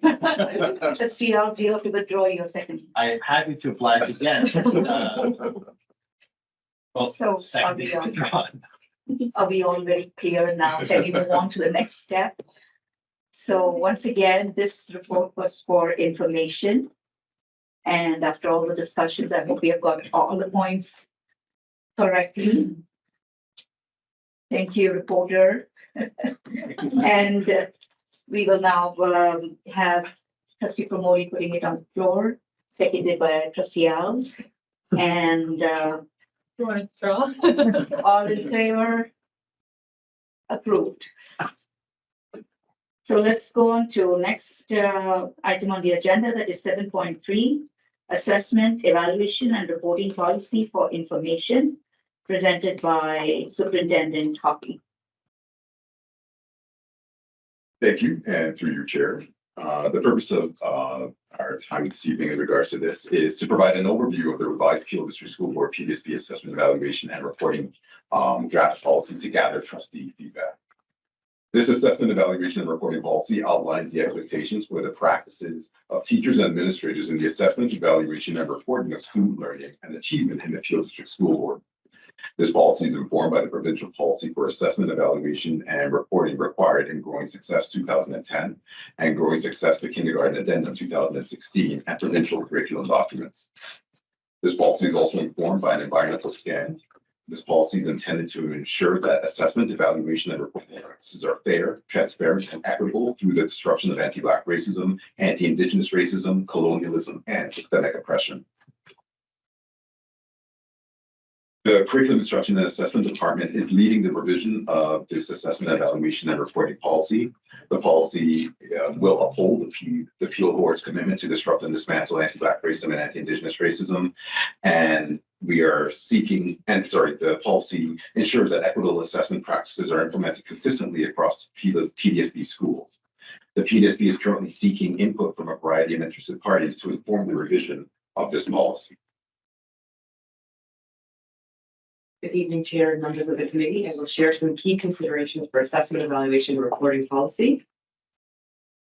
The revised policy upholds the Peel District School Board's commitment to equity and inclusion by requiring assessment practices that disrupt anti-Black racism and anti-Indigenous racism, honor learner variability, and are transparent to students, families, parents, and caregivers.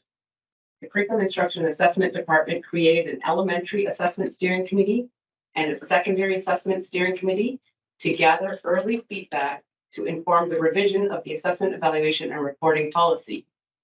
Members of the Elementary Assessment Steering Committee and Secondary Assessment Steering Committee include coordinating principals, instructional coordinators, and resource teachers from central Peel District School Board departments, specifically curriculum instruction assessment, innovation and research, special education, social emotional learning and well-being, representatives from elementary and secondary principals and vice principals associations, and representatives from elementary and secondary teachers unions, as well as 6 elementary and 6 secondary classroom teachers. The policy is currently undergoing internal consultation with the elementary and secondary assessment leadership teams.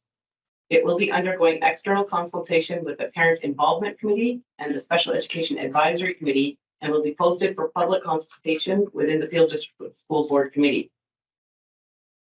Advancing student achievement, belonging, and well-being is a shared responsibility between schools, families, staff, and the Peel District School Board community. This is achieved through collaborative and inclusive partnerships between the board and the Peel community that are promoted, nurtured, and sustained through meaningful consultation and regular communication. The assessment, evaluation, and reporting policy facilitates this meaningful consultation, engagement, and communication. This is our presentation, and through you, Chair, happy to take any questions. Thank you for the presentation. And do we have any questions from our trustees? I see trustee Pramod, hand is up. Please go ahead. I don't mean to be first for every question tonight. I'm so sorry.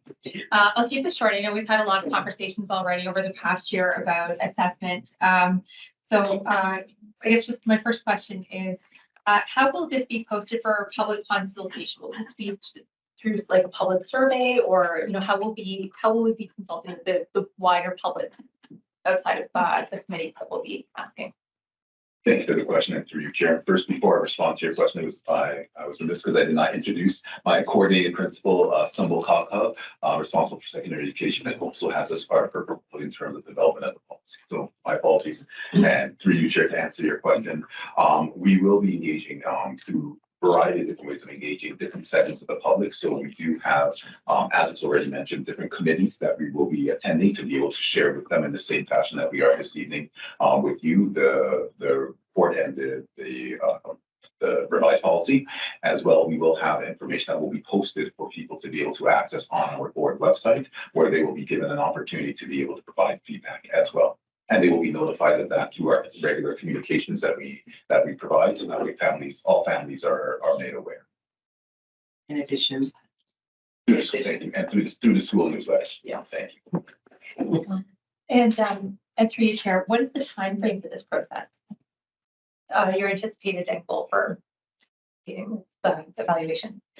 Thank you for the question, and through you, Chair. So given all our consultative process, as well as being able to take back all the feedback and to be able to produce something that we brought forward, we are aiming to have this completed before the end of this school year. If all goes well, we are aiming to have this done in the month of May. But we've given ourselves a little bit of wiggle room just because we want to make sure that we are as thorough as possible, but at the same time, make sure that upon being approved, all going well, that our schools and our administrators, our teachers are made aware in this school year of what they will need to adjust for the upcoming school year. Okay. And just one more question for you, Chair. I appreciate how many people are being brought to the table in this conversation, because I think this is this is really important to so many people. I think we're going to hear a lot of opinions about it too, as we've already seen over the past little while.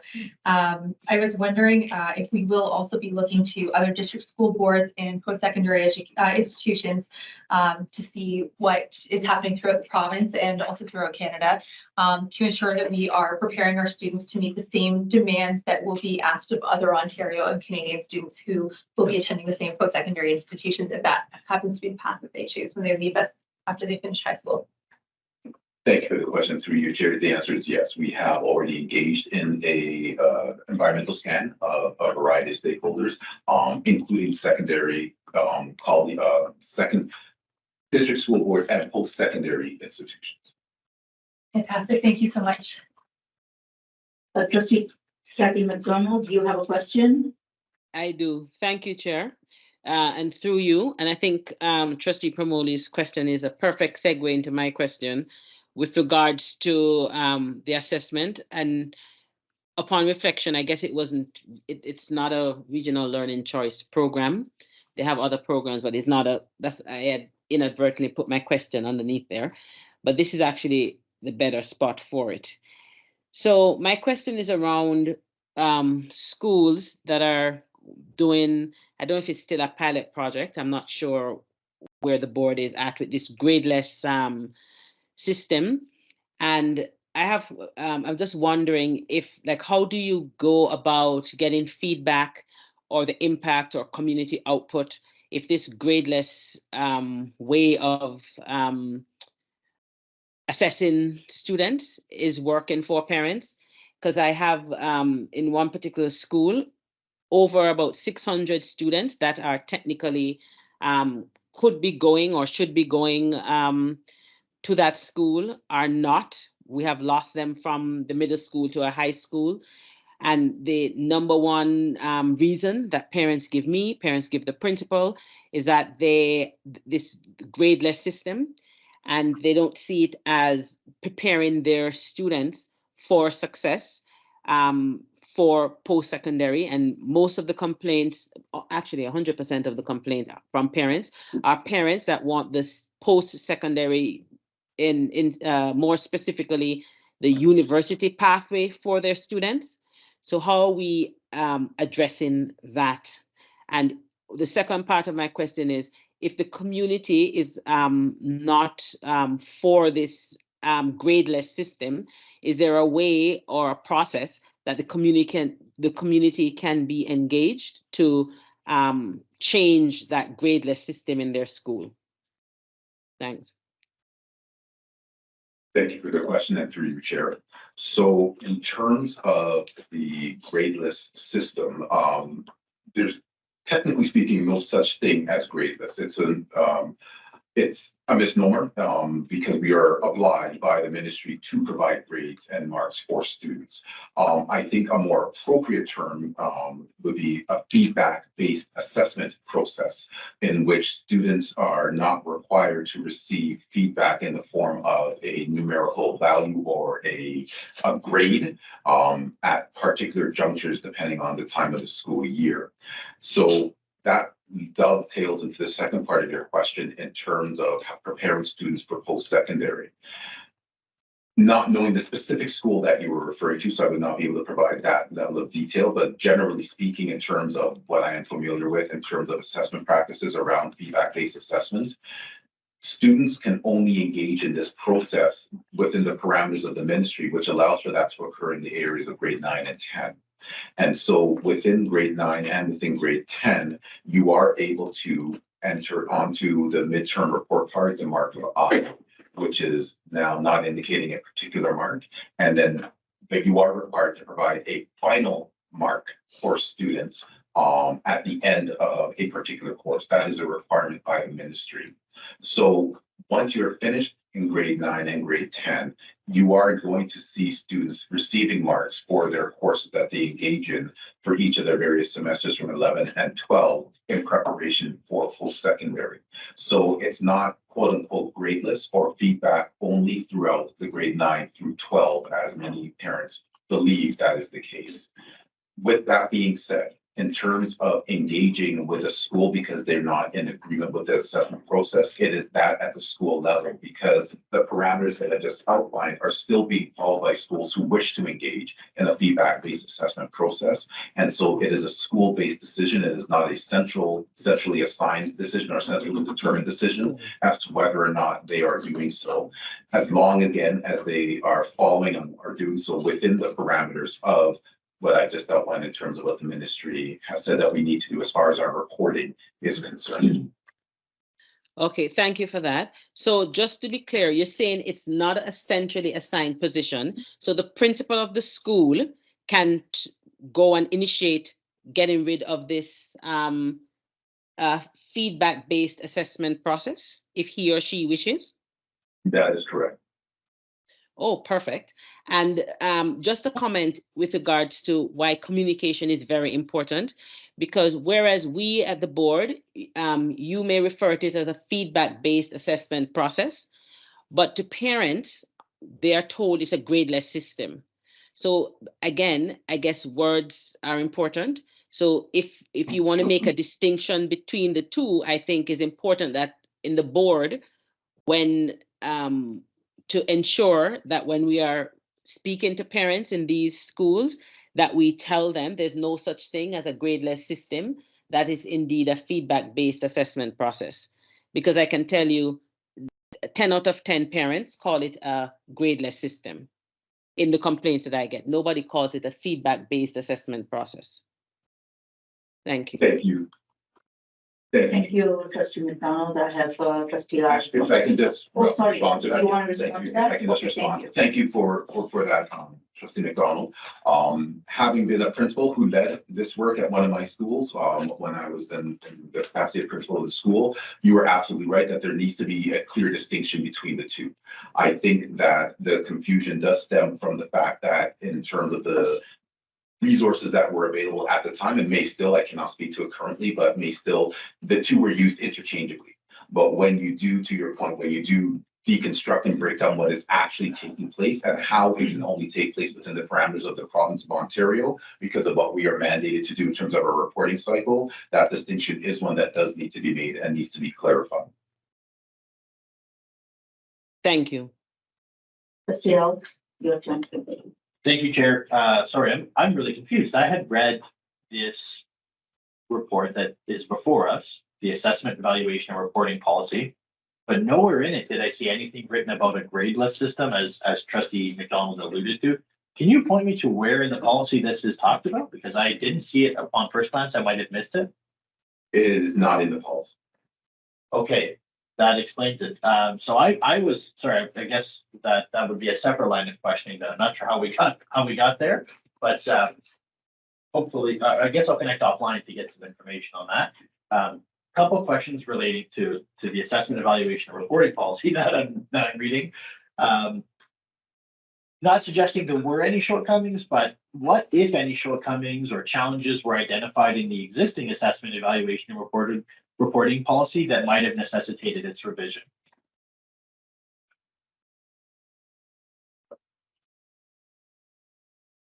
Through you, Chair. The new policy addresses the educator bias and honoring students' intersectional identities based on the work we've been doing. Awesome, that's good. I'm glad to see that amendment being made. That's really wonderful. And just curious, and again, it may have been in here, but maybe I missed it, but how will the revised policy be monitored and evaluated for its effectiveness in addressing any systemic discrimination and, in addressing systemic discrimination and promoting equity and inclusion within the PDSB? Thank you for the question, and through you, Chair. So the monitoring will happen at a school-based level, in that principals will now be made aware and have the resources in terms of language to be able to support the efforts in the direction of the board, to be able to hold teachers accountable when they go through their daily activities of ensuring that teachers are teaching and evaluating and assessing students in a manner that is in alignment with our policy and ministry expectations. And so through the revisions that we have made within our policy, the language is now there, so that way they will be able to better hone in and hold accountable and make transparent what it is that they're looking for when teachers now go about their day-to-day activities in terms of assessing our students. Awesome, and through you, Chair, thank you. That answers my question well. It sounds like they've now been given the additional support that they needed to address, any would-be gaps. So that's really good to hear. Only have a couple quick questions. We're talking about the environmental scan. Are you able to provide a couple insights into some of the findings of that environmental scan and how they influence the direction of the policy revision? Were there key areas of concern, or was it predominantly just to incorporate some of the new language in keeping with the work that we have been doing?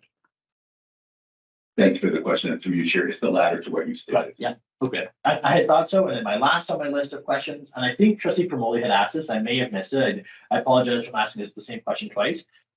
Trustee Promoli had identified a question regarding timelines, but and again, forgive me if I missed it, but can you please outline the timeline and milestones for the ongoing internal and external consultation process for the draft policy? And how will the feedback be documented, analyzed, and integrated into the policy revision? Thank you for the question and through you, Chair. So to reiterate, we are aiming to have this completed, the total process to be completed by the month of May. That is our goal. So then that way we would be able to provide the system with the information that, again, bring it forward to trustees for final approval. And upon that approval, then being able to do a communication plan to roll it, execute our communication plan to roll it out to our various stakeholders. So that way everybody is aware in preparation for the upcoming school year. In terms of the milestones and the steps that are leading up to that, we have a variety of dates in which we are going to go to a variety of stakeholders to receive their feedback in a similar fashion to what we're engaging in with here. And so if you wish to know those particular dates, I can share those with you, but if not, just to suffice to say that by the month of May, we would have engaged in this process with the various stakeholders that were listed in the report to be able to incorporate their feedback, make amendments as necessary, and bring forth a fulsome report for the trustees to be able, a policy rather, for the trustees to be able to look at. I'm grateful for the answer. And if it's not trouble, if it is too much trouble, no problem at all. But if it isn't too much trouble, I'd love to know when the milestone dates are for the consultation process, but no biggie if that's difficult. I can share that the PIC consultation is happening next week at the PIC meeting, which I believe is February 22nd. On February 27th, we're going to SEAC committee. A consultation for the public will be available for the month of March, I believe. First week of March, for about 3 weeks, it will be available for our communities to give feedback. And then there are internal groups that would happen thereafter. Awesome. I'm on SEAC, so I'll look forward to that coming there. Thank you so much. That's all my questions. Thank you, Trustee Alvin. Thank you, Superintendent Hoppe. Do you have anything to say? Anything to add? No, Nothing? Okay, thank you so much. And I just want to add something because in the course of the discussion, something came up about enrollment. And I had a meeting with a secondary school principal 2 days ago, and she was also very concerned about the falling enrollment. So this could also be one of the reasons why parents get confused, and so our messaging has to be very clear because evaluation is so important and everybody views it in a different way. And we also have to consider the fact I, at one time, was a new immigrant. I did not understand the public school system, and we have constant, streams of people coming in. So the messaging should be clear, simple, and easy to understand for our parents. So, and, so they don't say, oh, I don't understand what PDFB is doing. I'm going to go to another board. We don't want to lose our students. Thank you very much. Thank you. So our next on the agenda is, what's the end? Yes, so we're going to put this, this was for information, is for receipt, and we put this on the floor by Trustee Kamoli and seconded by Trustee Alves, and all in favor? Passed.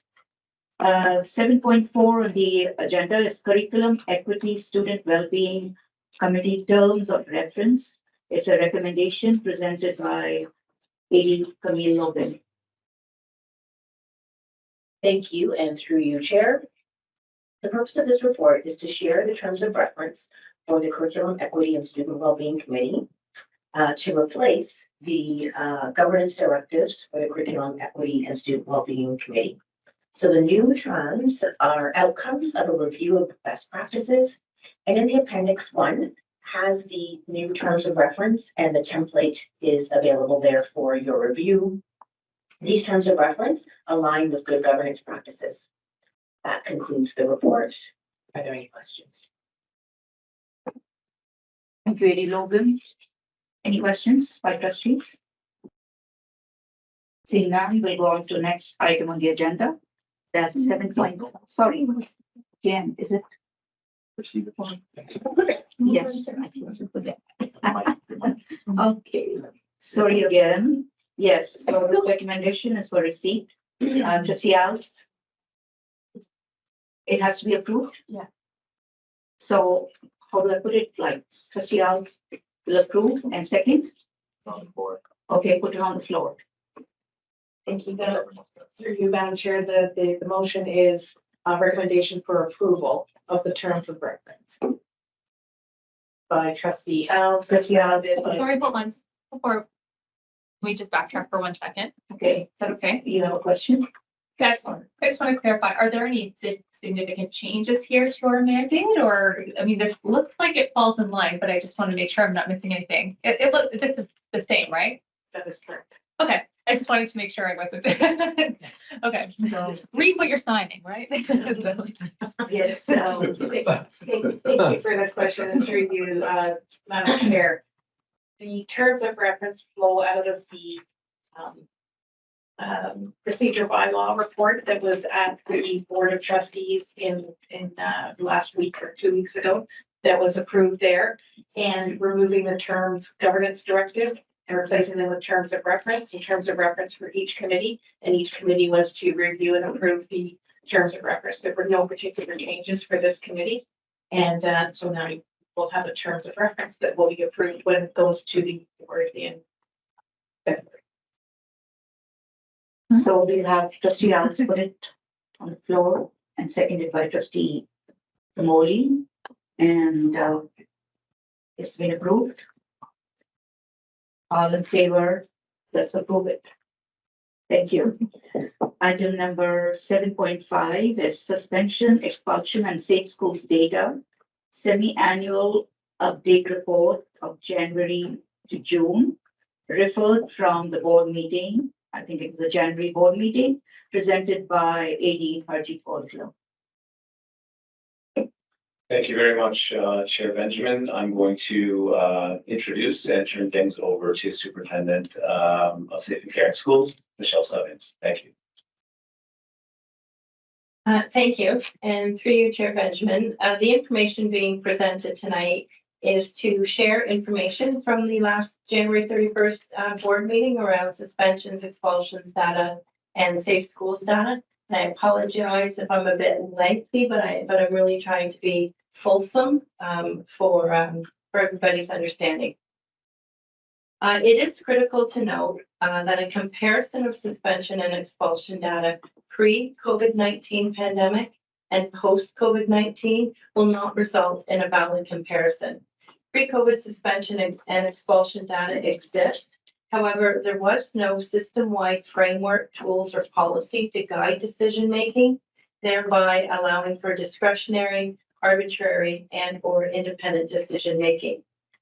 Since the release of the ministry directive, significant work went into the development of Safe and Caring Schools Policy 48. This policy clearly identifies expectations for Peel District School Board staff and parents for all student disciplinary processes. As a result of the policy's implementation in October 2022, the board has made efforts to reduce and eliminate racial disproportionalities in suspension and expulsion data. This includes professional learning for senior team and administrators, the creation and implementation of related operating procedures, including procedural fairness, the alignment of suspension codes to the Ed Act, and the systematic use of the principal's analysis of incident report to ensure principal bias is checked, procedural fairness is prioritized, and contact with parents has occurred. In Section 310 of the Education Act, it clearly states that a principal must suspend and conduct an investigation to determine whether to recommend expulsion for the student if they believe that the student has engaged in an activity while at school, at a school-related activity, or in another circumstance where engaging in the activity may have an impact on the school climate. Discretionary suspensions have been eliminated. The policy and the tools used by principals for student disciplinary processes ensure accountability to the Education Act, ministry directives, and Peel District School Board policies and expectations. Our current data is accurate and in alignment with policy and procedure. It is distressing that racial disproportionalities and suspensions for Black students continue to exist. The Equity Accountability Report Card indicates that change takes time to be transformative. All Peel District School Board staff need to be anti-racist, which means developing a deeper understanding of what it means to have an ethic of care for Black students. The continued disparity means that we keep our focus sharp that we continue to work to eliminate disparities, and we ground our efforts in Safe and Caring Schools Policy 48, the Black Student Success Strategy, and human rights. We continue to work for equitable experiences and opportunities for Black students, but also for equity of outcomes. Social media does continue to be problematic for school leaders and staff. Certain apps are not permitted via board Wi-Fi. However, students do find workarounds. When a video depicting a fight or other concerning behavior is brought to the attention of a principal, an investigation ensues. Although we utilize all resources available to us, it is impossible to monitor the social media accounts of every Peel District School Board students. Students have been explicitly taught what constitutes appropriate and unacceptable online behavior. The Peel District School Board deals with individual student behavior. While there may be negative peer groups in schools, dealing with gangs is beyond the purview of the board. Gangs and gang behavior constitute criminal behavior and is the work of the police. Admin are trained to follow the local police school board protocol and report incidents requiring mandatory notification to police. I would like to take the opportunity to talk about progressive discipline and what that means. Progressive discipline is not incremental discipline. Progressive discipline should be called progressive supports. It's a whole school approach in supporting efforts to ensure that schools are safe, inclusive, and accepting. It involves the development of respectful and caring relationships between staff, between students, and between staff and students. All aspects of school life are included in a whole school approach, such as curriculum, school climate, teaching practices, policies, and procedures. A whole school approach is also valuable in addressing such issues as racism and intolerance based on religion or disability, bullying, and homophobia. A positive school climate exists when all members of the school community feel safe, included, and accepted, and actively promote positive behaviors and interactions. Principles of equity and inclusive education are embedded in the learning environment to support a positive school climate and a culture of mutual respect. A positive school climate is crucial for the prevention of inappropriate behavior. This year, the Safe and Caring Schools Department has joined with the Special Education Social Emotional Learning Department to provide professional learning to administrators. And in this training, we talk about anti-oppressive and anti-racist approaches to behavior. So this includes the intersectionality between race and disability when behavior is a concern. So for example, in the learning, participants discussed how they would respond if a student was consistently causing harm to other students. Might their response change if the student is 5 years old or 15 years old? How does their response change if the student has an identified disability that inhibits their ability to control their impulses?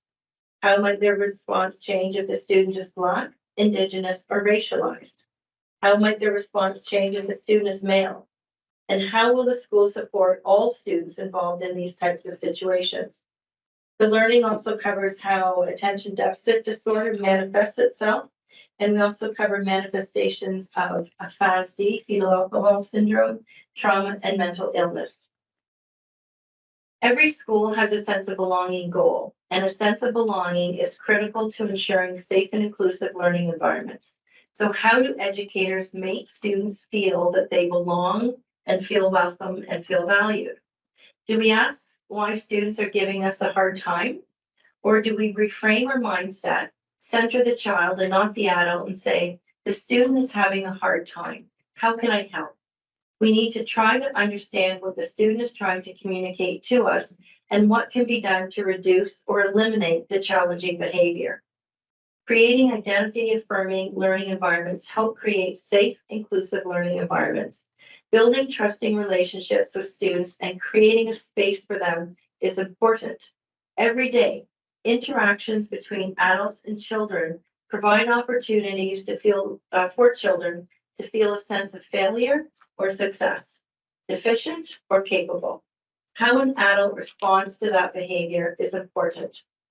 We know that some of our students struggle with perhaps lagging social skills or interpreting the perceived behavior of others, persevering through conflict, managing their emotions, and developing really strong skills in conflict resolution. That is why it is so important every day in every classroom to explicitly teach these skills.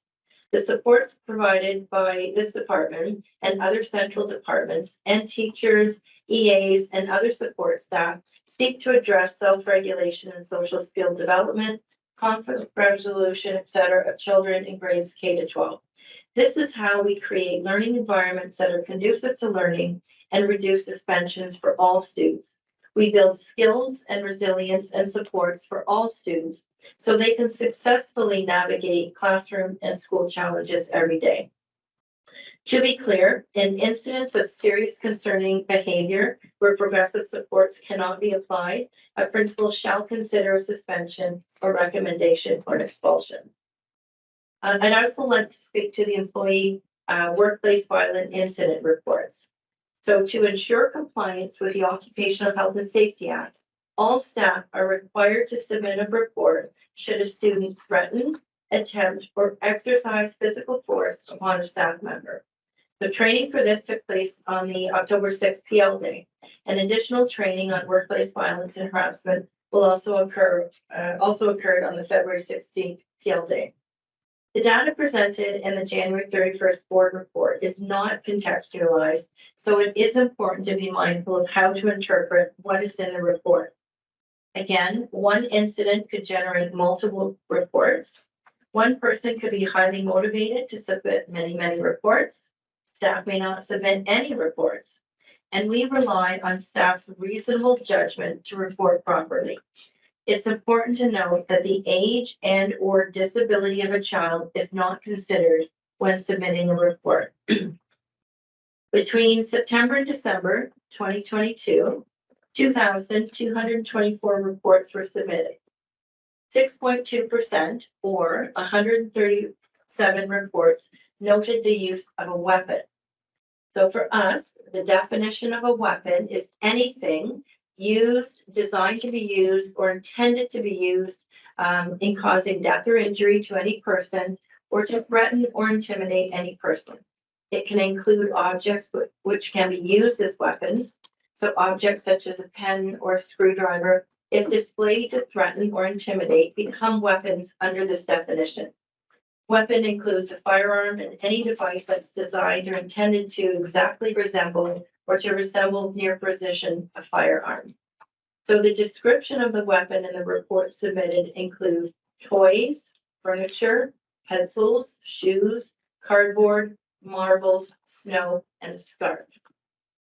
So between September and December 2023, 3,237 reports were submitted, and 4.8% or 156 incidents noted the use of a weapon, including a lunch bag, keys, classroom items, balls, and a pillow. So I trust that information provides you with some clarification around the suspension data and progressive discipline and safe schools reports. Thank you, Superintendent Stubbings. Any questions from our trustees? Yes, Trustee Earl, please go ahead. So I do want to start by just expressing sincere gratitude both to Associate Director Archie Dodula and Superintendent Michelle Stubbings. The wholesomeness of this coming to this committee is greatly appreciated, and I think that it's definitely taken a lot of work and time to produce. And I appreciate the additional insights coming to this committee from just 2 weeks ago at our board meeting. I have prepared some questions, and you've both been so gracious with your time connecting with me offline. I don't expect that you have answers to all of them or any of them here today. I'll try and keep my questions tied to just what we're talking about now, and I'll wait for most of those responses offline. But Superintendent Stubbings, when you started, you were talking about comparisons not being accurate to years before COVID. Now, I understand that, coming back, there might have been some environmental challenges for students that were transitioning levels of schools. But are you able to just clarify or give us a bit more context on why we might not want to look at that data, why it might not be comparable?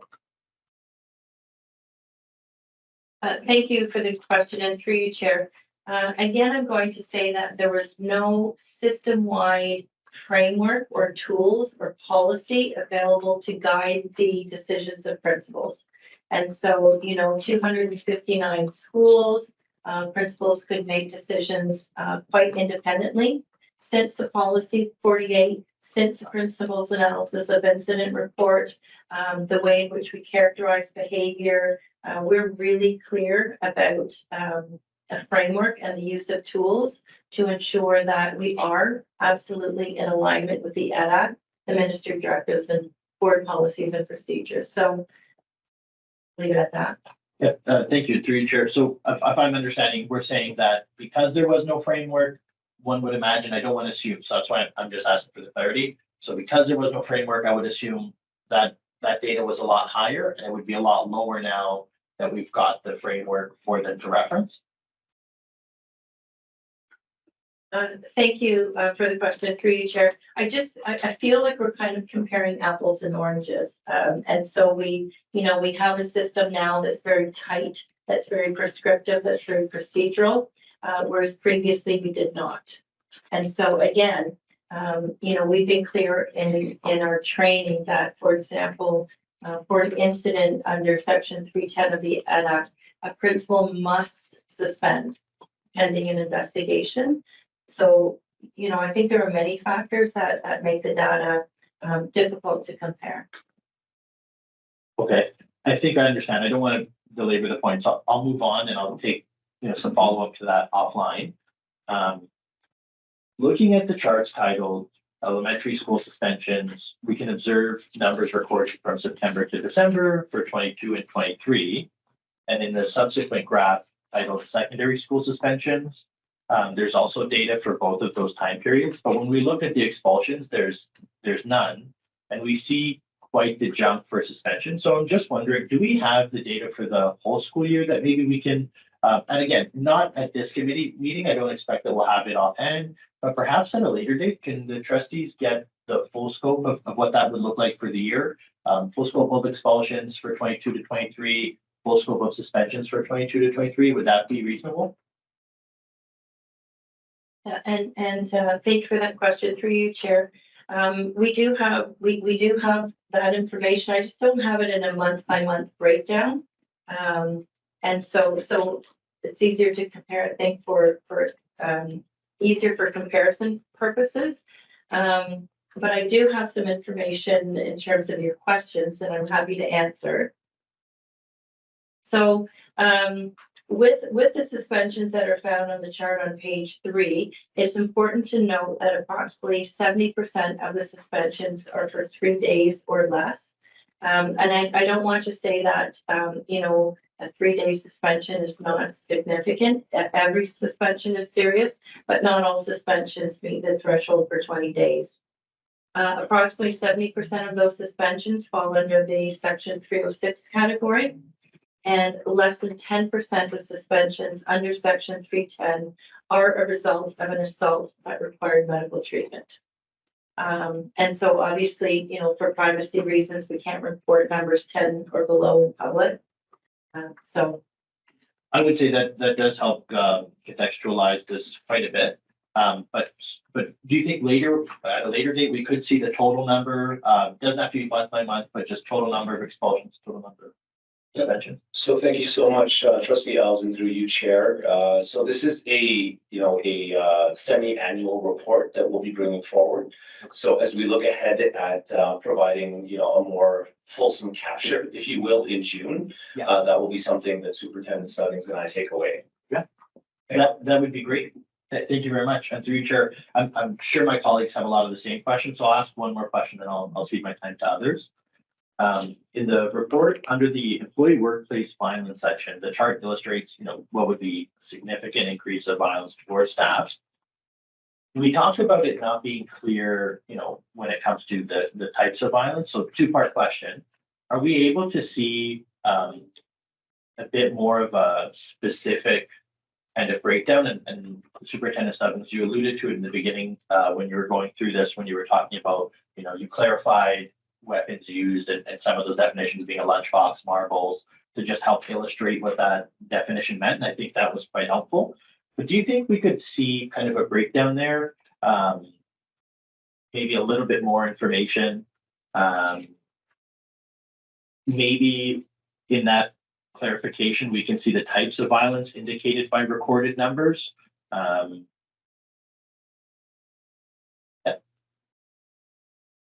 Apologies, I was looking, pardon me. Thank you for the question and through you, Chair. So I was able to find a little bit more information for you. So I talked a bit about, denoting the use of a weapon. And I think it's important that we need to kind of infer severity based on the type of weapon that is described. I don't have information, about a scarf. Was it around somebody's neck or was it tied? I don't have those details. But what I can share with you is that between September and December 2022, there were 18 healthcare incidents. There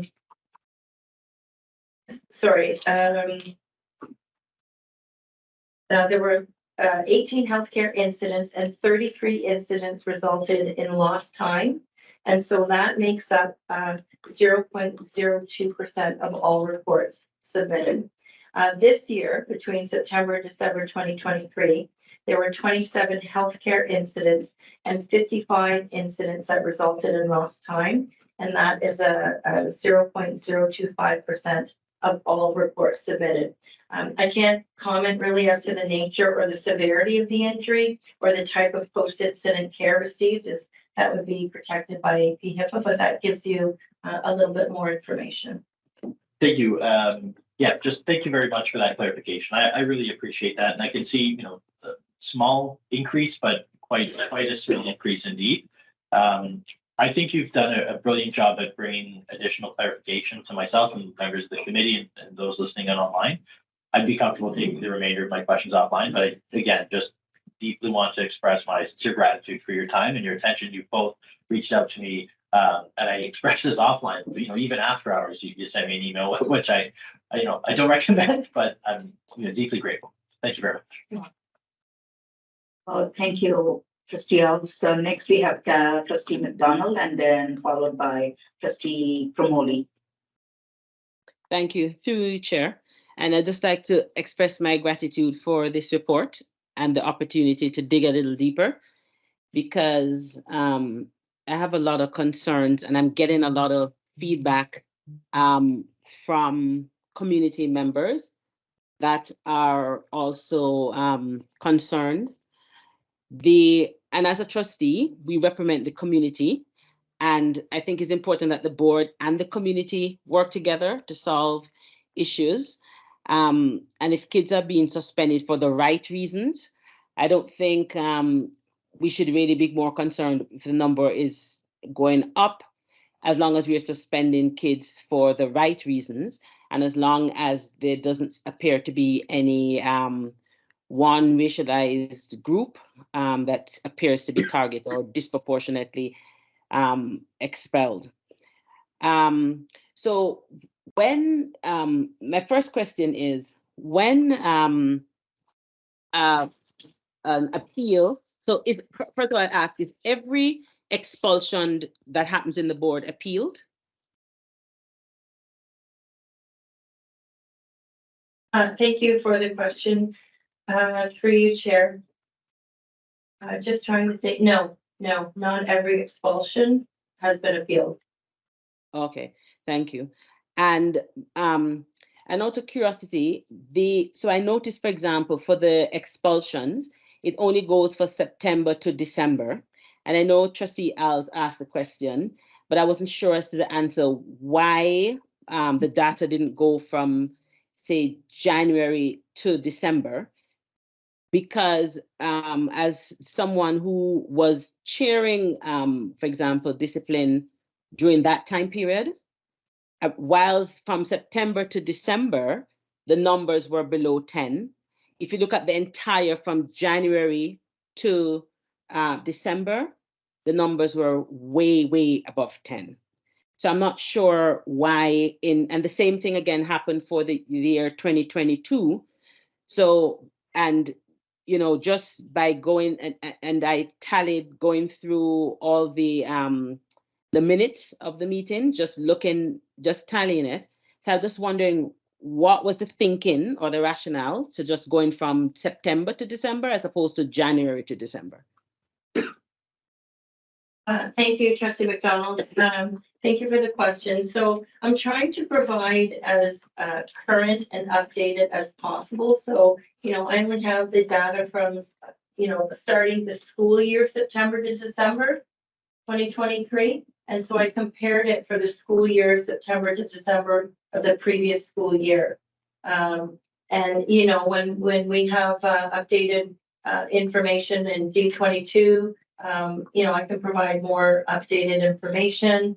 This will come out again in June, and that will hopefully capture an entire school year this year compared to last school year. Yeah. So does that require a motion? Because I think the numbers are important, because I don't, whilst I don't have the total numbers, I can get a good sense based on what comes before discipline. And I think the numbers are staggering. And I think that it's important for, our colleagues to be aware of the number of expulsions that are happening at the secondary school level. Thank you, Chair McDonald. Through you, Chair.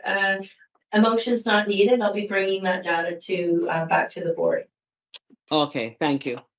So another question I have with regards to if the data that's collected, if it's disaggregated data, so you can see where we need to put supports in. So the reasons why the kids or students are being expelled.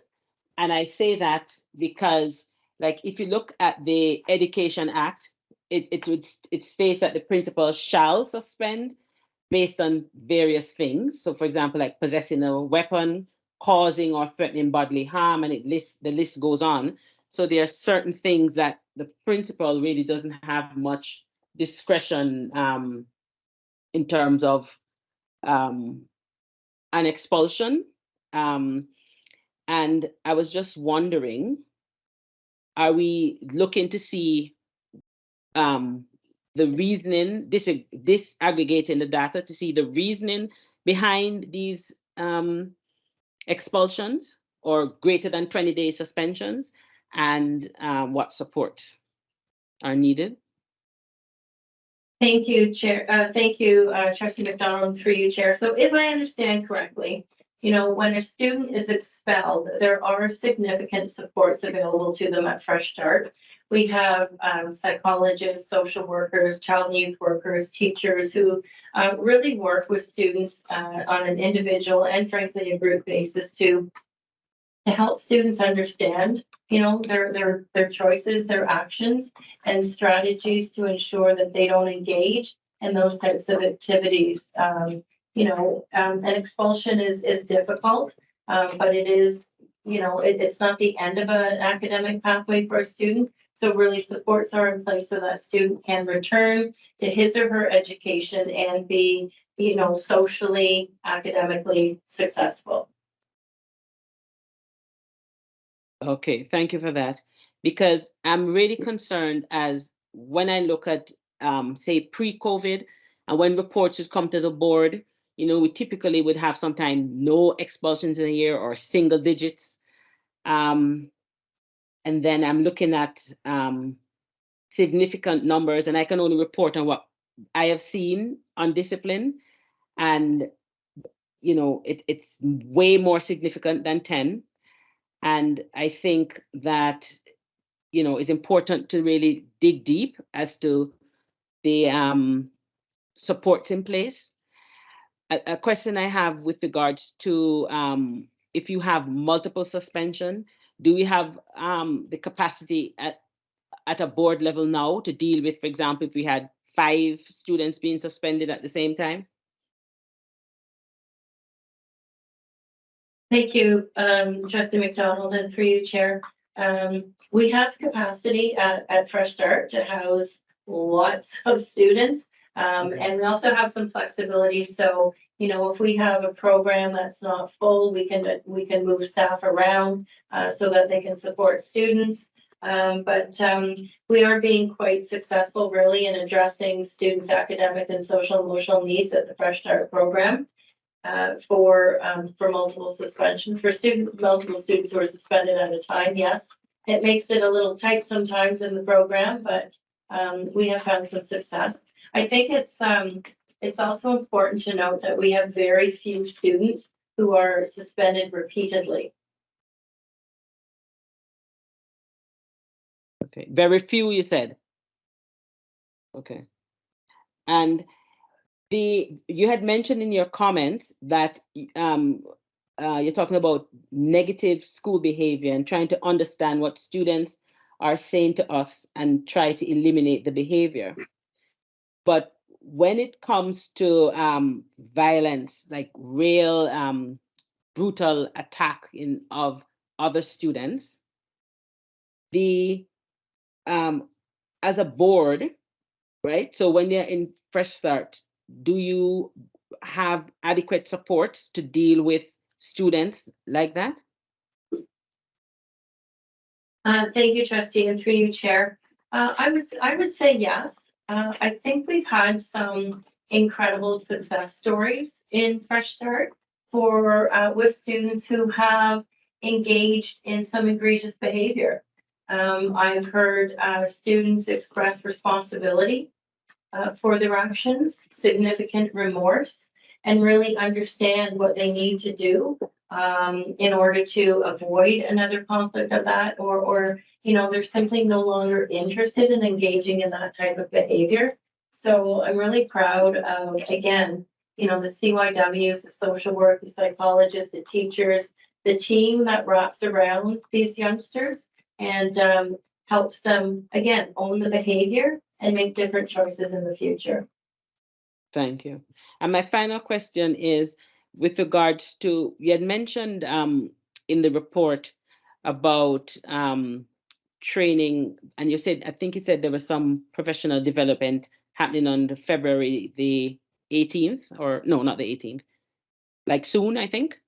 I can't remember the date you said. In the PD that the staff receives, you mentioned, for example, you look at how I can't read my handwriting there, changes if a student is a male, right? How do you monitor or check that? Because I'm just thinking of complaints that I get in terms of if it's a female attacking, it seems that, oh, the females get off, right? Or especially non-Black and Indigenous females, as well as how does your response change? You mentioned you look at how the response of the administrator changes if the student is Black. So how do you monitor things like that? Thank you, Trustee McDonald, through you, Chair. That's a very difficult question to answer. And just to clarify, the February 16th is around the Occupational Safety, Health and Safety Act and workplace harassment. That's the professional learning. So, I mean, what we want to do ultimately, I believe, as a board, is to make sure that we, you know, check our bias and are careful in how we characterize whose behavior. And so, you know, these are important learnings that I would anticipate that principals would bring to their teachers. So when there's a classroom incident, you know, it would be the principal's responsibility to interrogate how that behavior is characterized, you know, and to really check teacher bias.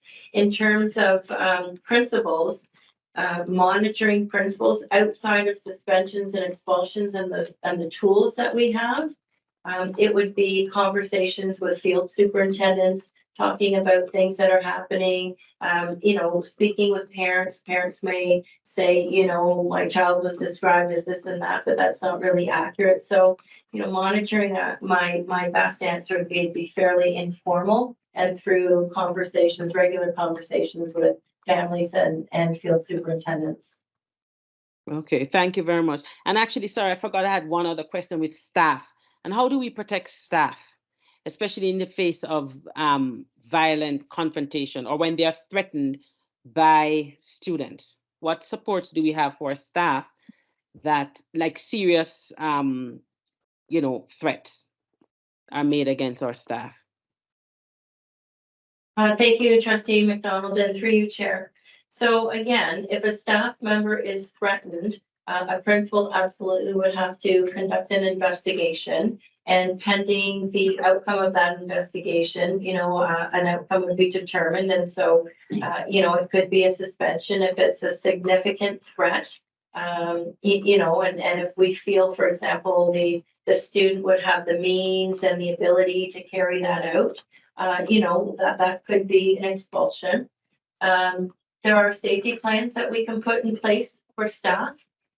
If the staff member is not feeling safe after a significant incident, it's possible that a student could be administratively transferred. So there are many ways in which we could, we could deal with that situation. There are some staff who want to engage in a restorative with a student. And so we're A to Z on how we would approach those incidents. Okay, thank you very much. I appreciate your answers. Thanks. Next, we have Trustee Promoli. Please go ahead. Thank you, Chair. And thank you so much, Superintendent Stubbings. I know there's been a lot of questions already, and you put a great deal of work into this, and I appreciate how much detail you brought to the table tonight, too. Again, I know we've asked a lot of questions already, but thank you for being here tonight to talk with us further about this. I know it's been, it's a tough conversation, and everyone just wants to know that our kids are safe when they go to school. We want our staff to be safe when they go to work, and I appreciate your care on this too. So just, I think this first question was clarified by Trustee McDonald, but so this coming Friday, the staff are going to have professional learning on workplace safety. Okay, and so that will help emphasize when reports should be filed, the proper way to fill out these reports to make sure that we have that information coming back appropriately. Okay, and that's really good to know.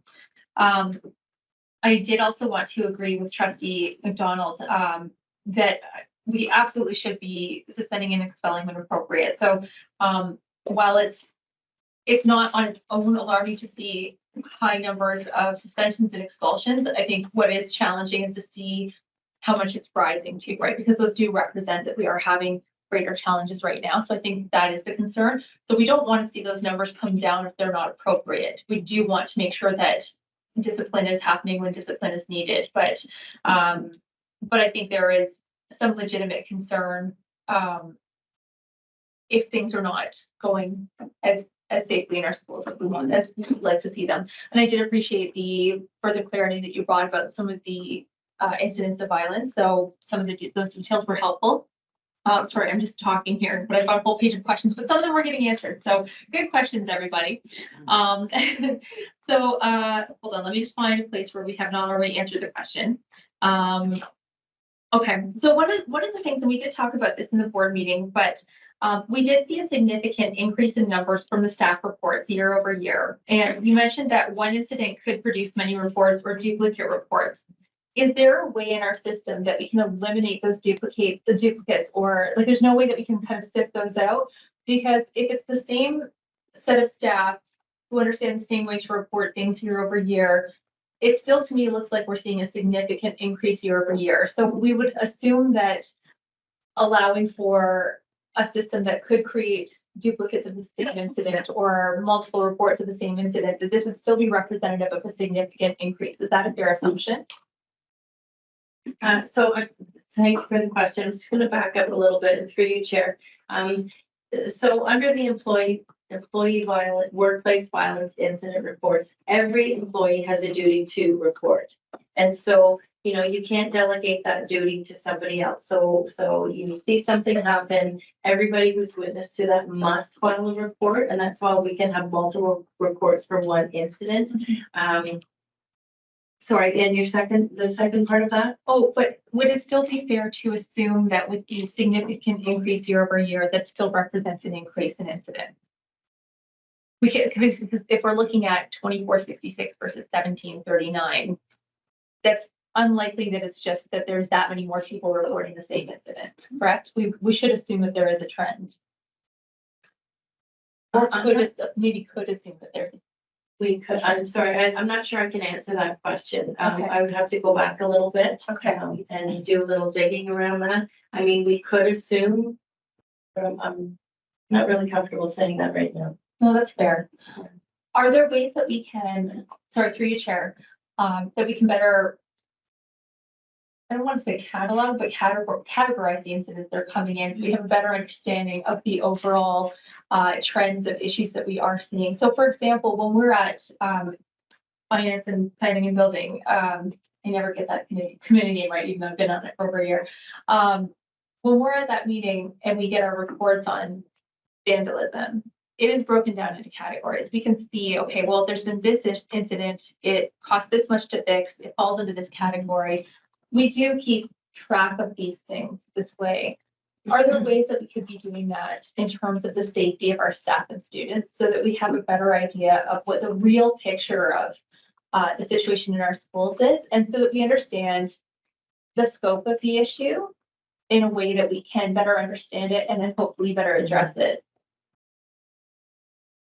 Thank you for that. And through you, Chair, again, you know, the Ontario Health and Safety Act just has our 3 categories. So it's the attempt, the threat, or the actual exercise of physical force.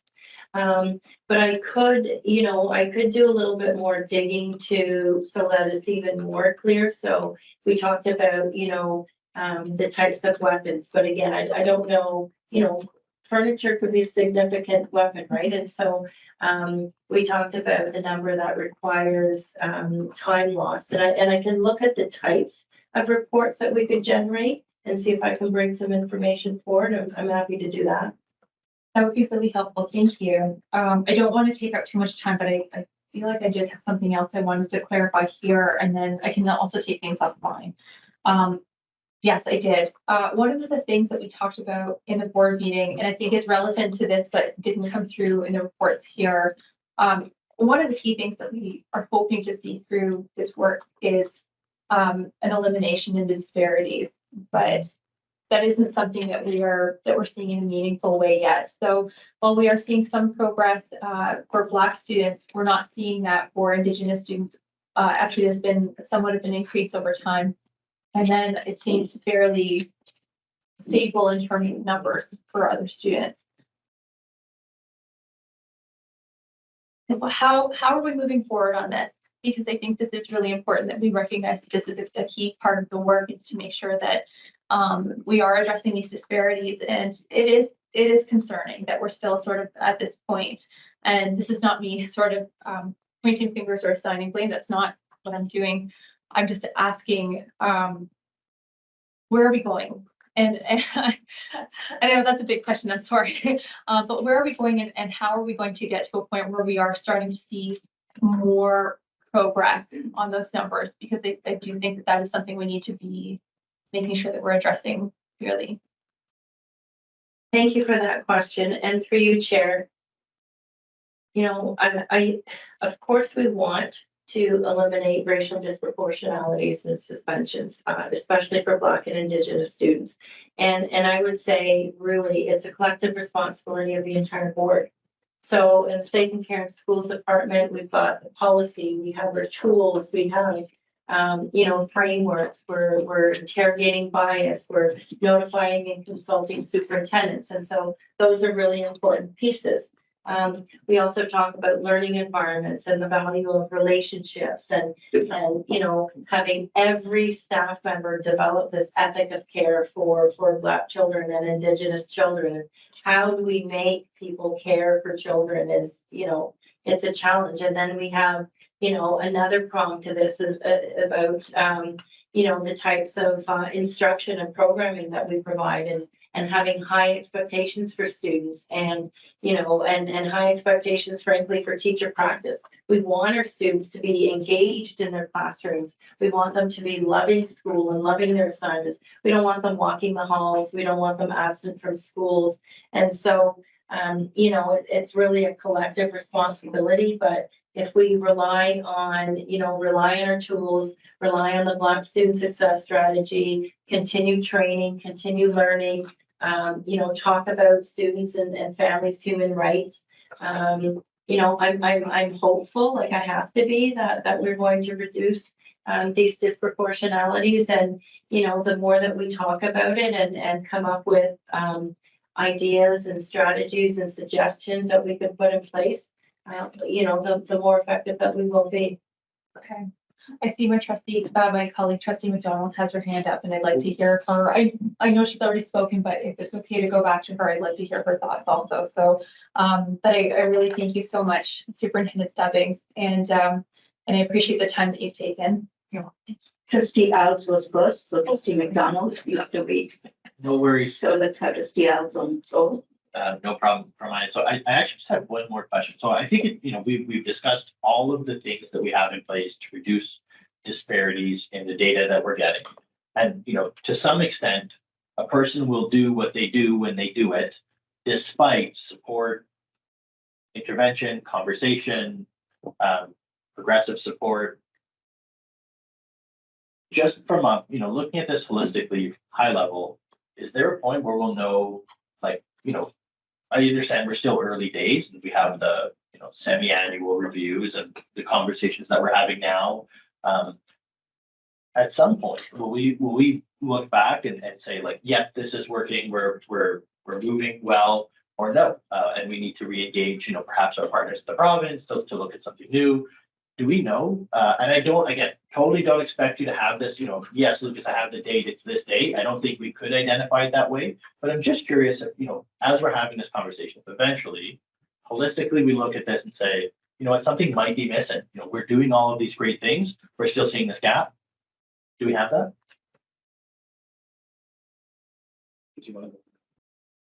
Okay, I'll start. And thank you for that. So, I think about that a lot. What are we missing? What is happening that the racial disproportionalities are still problematic? And so, I'm on a committee with people across the province in similar roles to mine, and we have these conversations all the time, and we're sharing best practices and what is this board doing and what is that board doing, and really trying to engage the collective efforts of people across the province, because it's a societal concern. It's an educational concern. So if I knew exactly what we were missing, of course, we jump all over that. But I continue to engage in conversations, looking forward to restarting the D21 committee for their input, back with community, and seeing how I know how this impacts them, but seeing perhaps having a critical look at the policy, or what have we missed, or what are we doing, what still needs to be done. Thank you very much. Pardon me, Associate Director. Well, I just wanted to add on just a little bit to Michelle's response there, which I think was absolutely on, in terms of providing some wholesome information. But just to add on, the associate directors in the director's office, so the three academic ADs, work very closely with the field superintendents. The field superintendents, as we know, have direct responsibility with the schools. So the associate directors each month do receive, fairly detailed information about their schools, which includes the suspension and expulsion data. And then we take that on as a layer of accountability to have conversations back with the field superintendents. And those conversations are very specifically designed to understand, what is it that's happening in specific schools, if specific schools are seeing, significant increase in suspensions from one month to the next, or even from year to year. And then look at ways in which we can really lean back on all of the great work that Superintendent Stubbings has already sort of, gone into depth and detail about ways that we can ensure that we're implementing and actionizing those things effectively. But in addition to those accountability conversations, we also have our school improvement equity planning process. And part of that process includes goals around, like ultimately around the learning environment and the ways in which students are being engaged, the ways in which they're feeling, and the ways in which they're interacting and responding with peers and with staff. And so as part of our visits, as part of the visits that are conducted by superintendents of education, there's meaningful dialogue that happens with staff, with students, and with administrators around those specific goals that also link back to this data. So there's sort of various layers and levels of accountability and checkpoints that we engage. But, Trustee Alves, to your important question, I think, as we continue this journey, we do understand that we are on a bit of a transformative journey here still. But we will be engaging, as Superintendent Stubbings mentioned, with community and with other stakeholders to really evaluate the work that we are doing to ensure that we're meeting the goals that we've set out to achieve. Thank you very much. That was a great response. Thank you, Chair. Thank you. Trustee McDonald. Trustee McDonald, you're done. Thank you, through you, Chair. So I wanted to follow up on something Trustee Pramoni said, but then as AD Adjula just spoke, you said you dialogue with staff, students, and superintendents, and then at the end you talk about the community, right? So what involvement is there with superintendents and families, especially from the affected communities, in addressing and resolving these issues, and how are superintendents monitored to ensure that they are doing what's necessary to ensure that the principals are doing what is necessary, or they're also ensuring that they're not undermining principles, that safety and these incidences are taken seriously? That's the first question. To you, Chair. Thank you so much, Trustee McDonald. So just to really make sure I'm understanding the questions, I think there's a couple of questions in there. First piece that I would like to respond to, I think, is a question around the field superintendents and layers of accountability on them in terms of their engagement with community. So, I think the very first piece, boils down to the way in which they are responsive to the communities that they serve. There for sure are expectations around all members of senior team to engage with community in effective and meaningful ways to really understand what our community is asking, is looking for, and to engage voice in ways that is responsive. So if we're hearing things, if we're being asked of things, we are responding accordingly to allow our various communities to be heard and respected through those interactions. Number two, you asked a great question around the communities that have been impacted by some of this data. So I do know that a number of our field superintendents and a number are continuing to work towards this goal, have Black parent community engagement committees that work alongside with those superintendents. I can think of a few that have been in existence now, I would say, for at least the last 2 years, but others that are just coming on board. So others that are coming on board within the last few months, and others that I know are still in the works to have sort of operationalized within the next couple of months.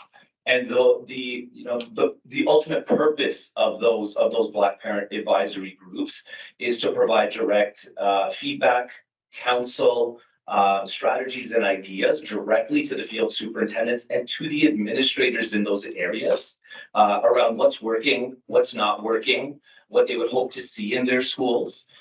For example, I can speak to one specific example in the Lincoln and Bramalea family of schools. For example, this is a group that has been in existence now, I think, for at least a year and a half to almost 2 years, has done truly transformative work with the administrators in those areas. The administrators attended meetings alongside the field superintendent, and these parents have been an incredible wealth of expertise, knowledge, and information in helping to guide some of the changes that are taking place, for example, in that one particular area. So these are structures that are coming about, and some solidified and others still growing, that are truly responsive to the needs within the community. Trustee McDonald, the other part of your question, I think I may have lost, so you may want to repeat that for me. Yeah. No, I was just talking about how do you reach out to the community, and let me find where I wrote my question, especially like the affected communities. And thank you for your answer, because you mentioned the Black parent engagement committees, but I would also argue that there needs to be outreach to South Asian community groups, because that is where currently I'm here getting the most concern from parents with regards to um I guess you don't like the term when gang is used, but there is a threatening intimidation that is happening within that community. So also, I'm happy we're reaching out to our Black parents, but I also think that um, a very urgent response that I'm hearing from the members in families that I serve is concern for, and this is rival South Asian groups or behaviors that are not acceptable between one group of South Asian students and another. So I also was looking to see how we engage in these groups of people in this too, because I think it's a very frightening phenomenon that's happening. Thank you. Thank you so much for that, Trustee McDonald. And, I appreciate that feedback and that question. I am quite pleased to be able to respond back and let you know that that a number, again, of our field superintendents, across the system, but I do work quite exclusively with folks in the north. But I do know that, the similar work is underway in the south as well. Is that specific engagement? Is that engagement with South Asian families? And similar structures to Black parent advisories are being developed and in some areas have been developed in response to some of the specific identified concerns you provided here tonight and other concerns as well. And there are lots of discussions underway within these groups, looking at ways as well to blend the groups where appropriate, bringing them together for important dialogue, very purposefully to support the board's work to disrupt and dismantle, various forms of oppression and racism and discrimination, but specifically anti-Black and anti-Indigenous racism.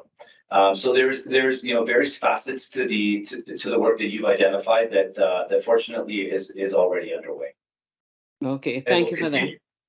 And to piggyback on what Trustee Pamodi was saying, because I'm really concerned at the disproportionate outcomes that Black students are receiving in terms of suspensions.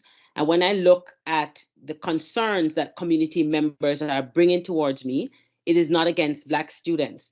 So that leads me to think, if the data is indicating that there's a lack of progress despite the implementation of the Safe and Caring Toolkit and Equity Plan, right? And I think it's alarming. It underscores a critical need for reassessment of our strategies and the implementation of more effective measures to combat systemic inequities within the system, because a lot of what I see reflected on paper is not what I'm seeing reflected in the community, and not the concerns that are being reflected in the community. And I can tell you, I just recently, I had a South Asian mom say to me, it's not the Black kids.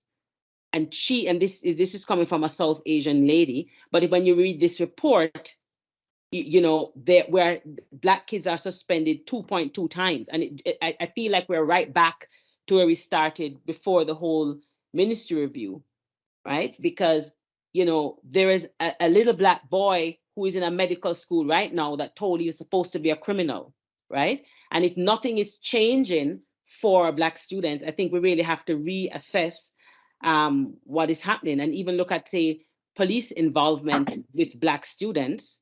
Is there any way to track like how many times the police are called on Black students versus other students?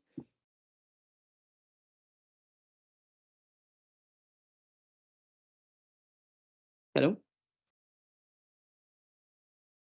Thank you, Chair, for that question. So I'm not even sure if we could, how we would collect that data in terms of calls to police and the mandatory notification of police. We advise principals that they are to follow the local school board police protocol in terms of mandatory notification. But we haven't asked them to collect data around who they are calling police on. I think that's something that we would have to take back for further direction and support.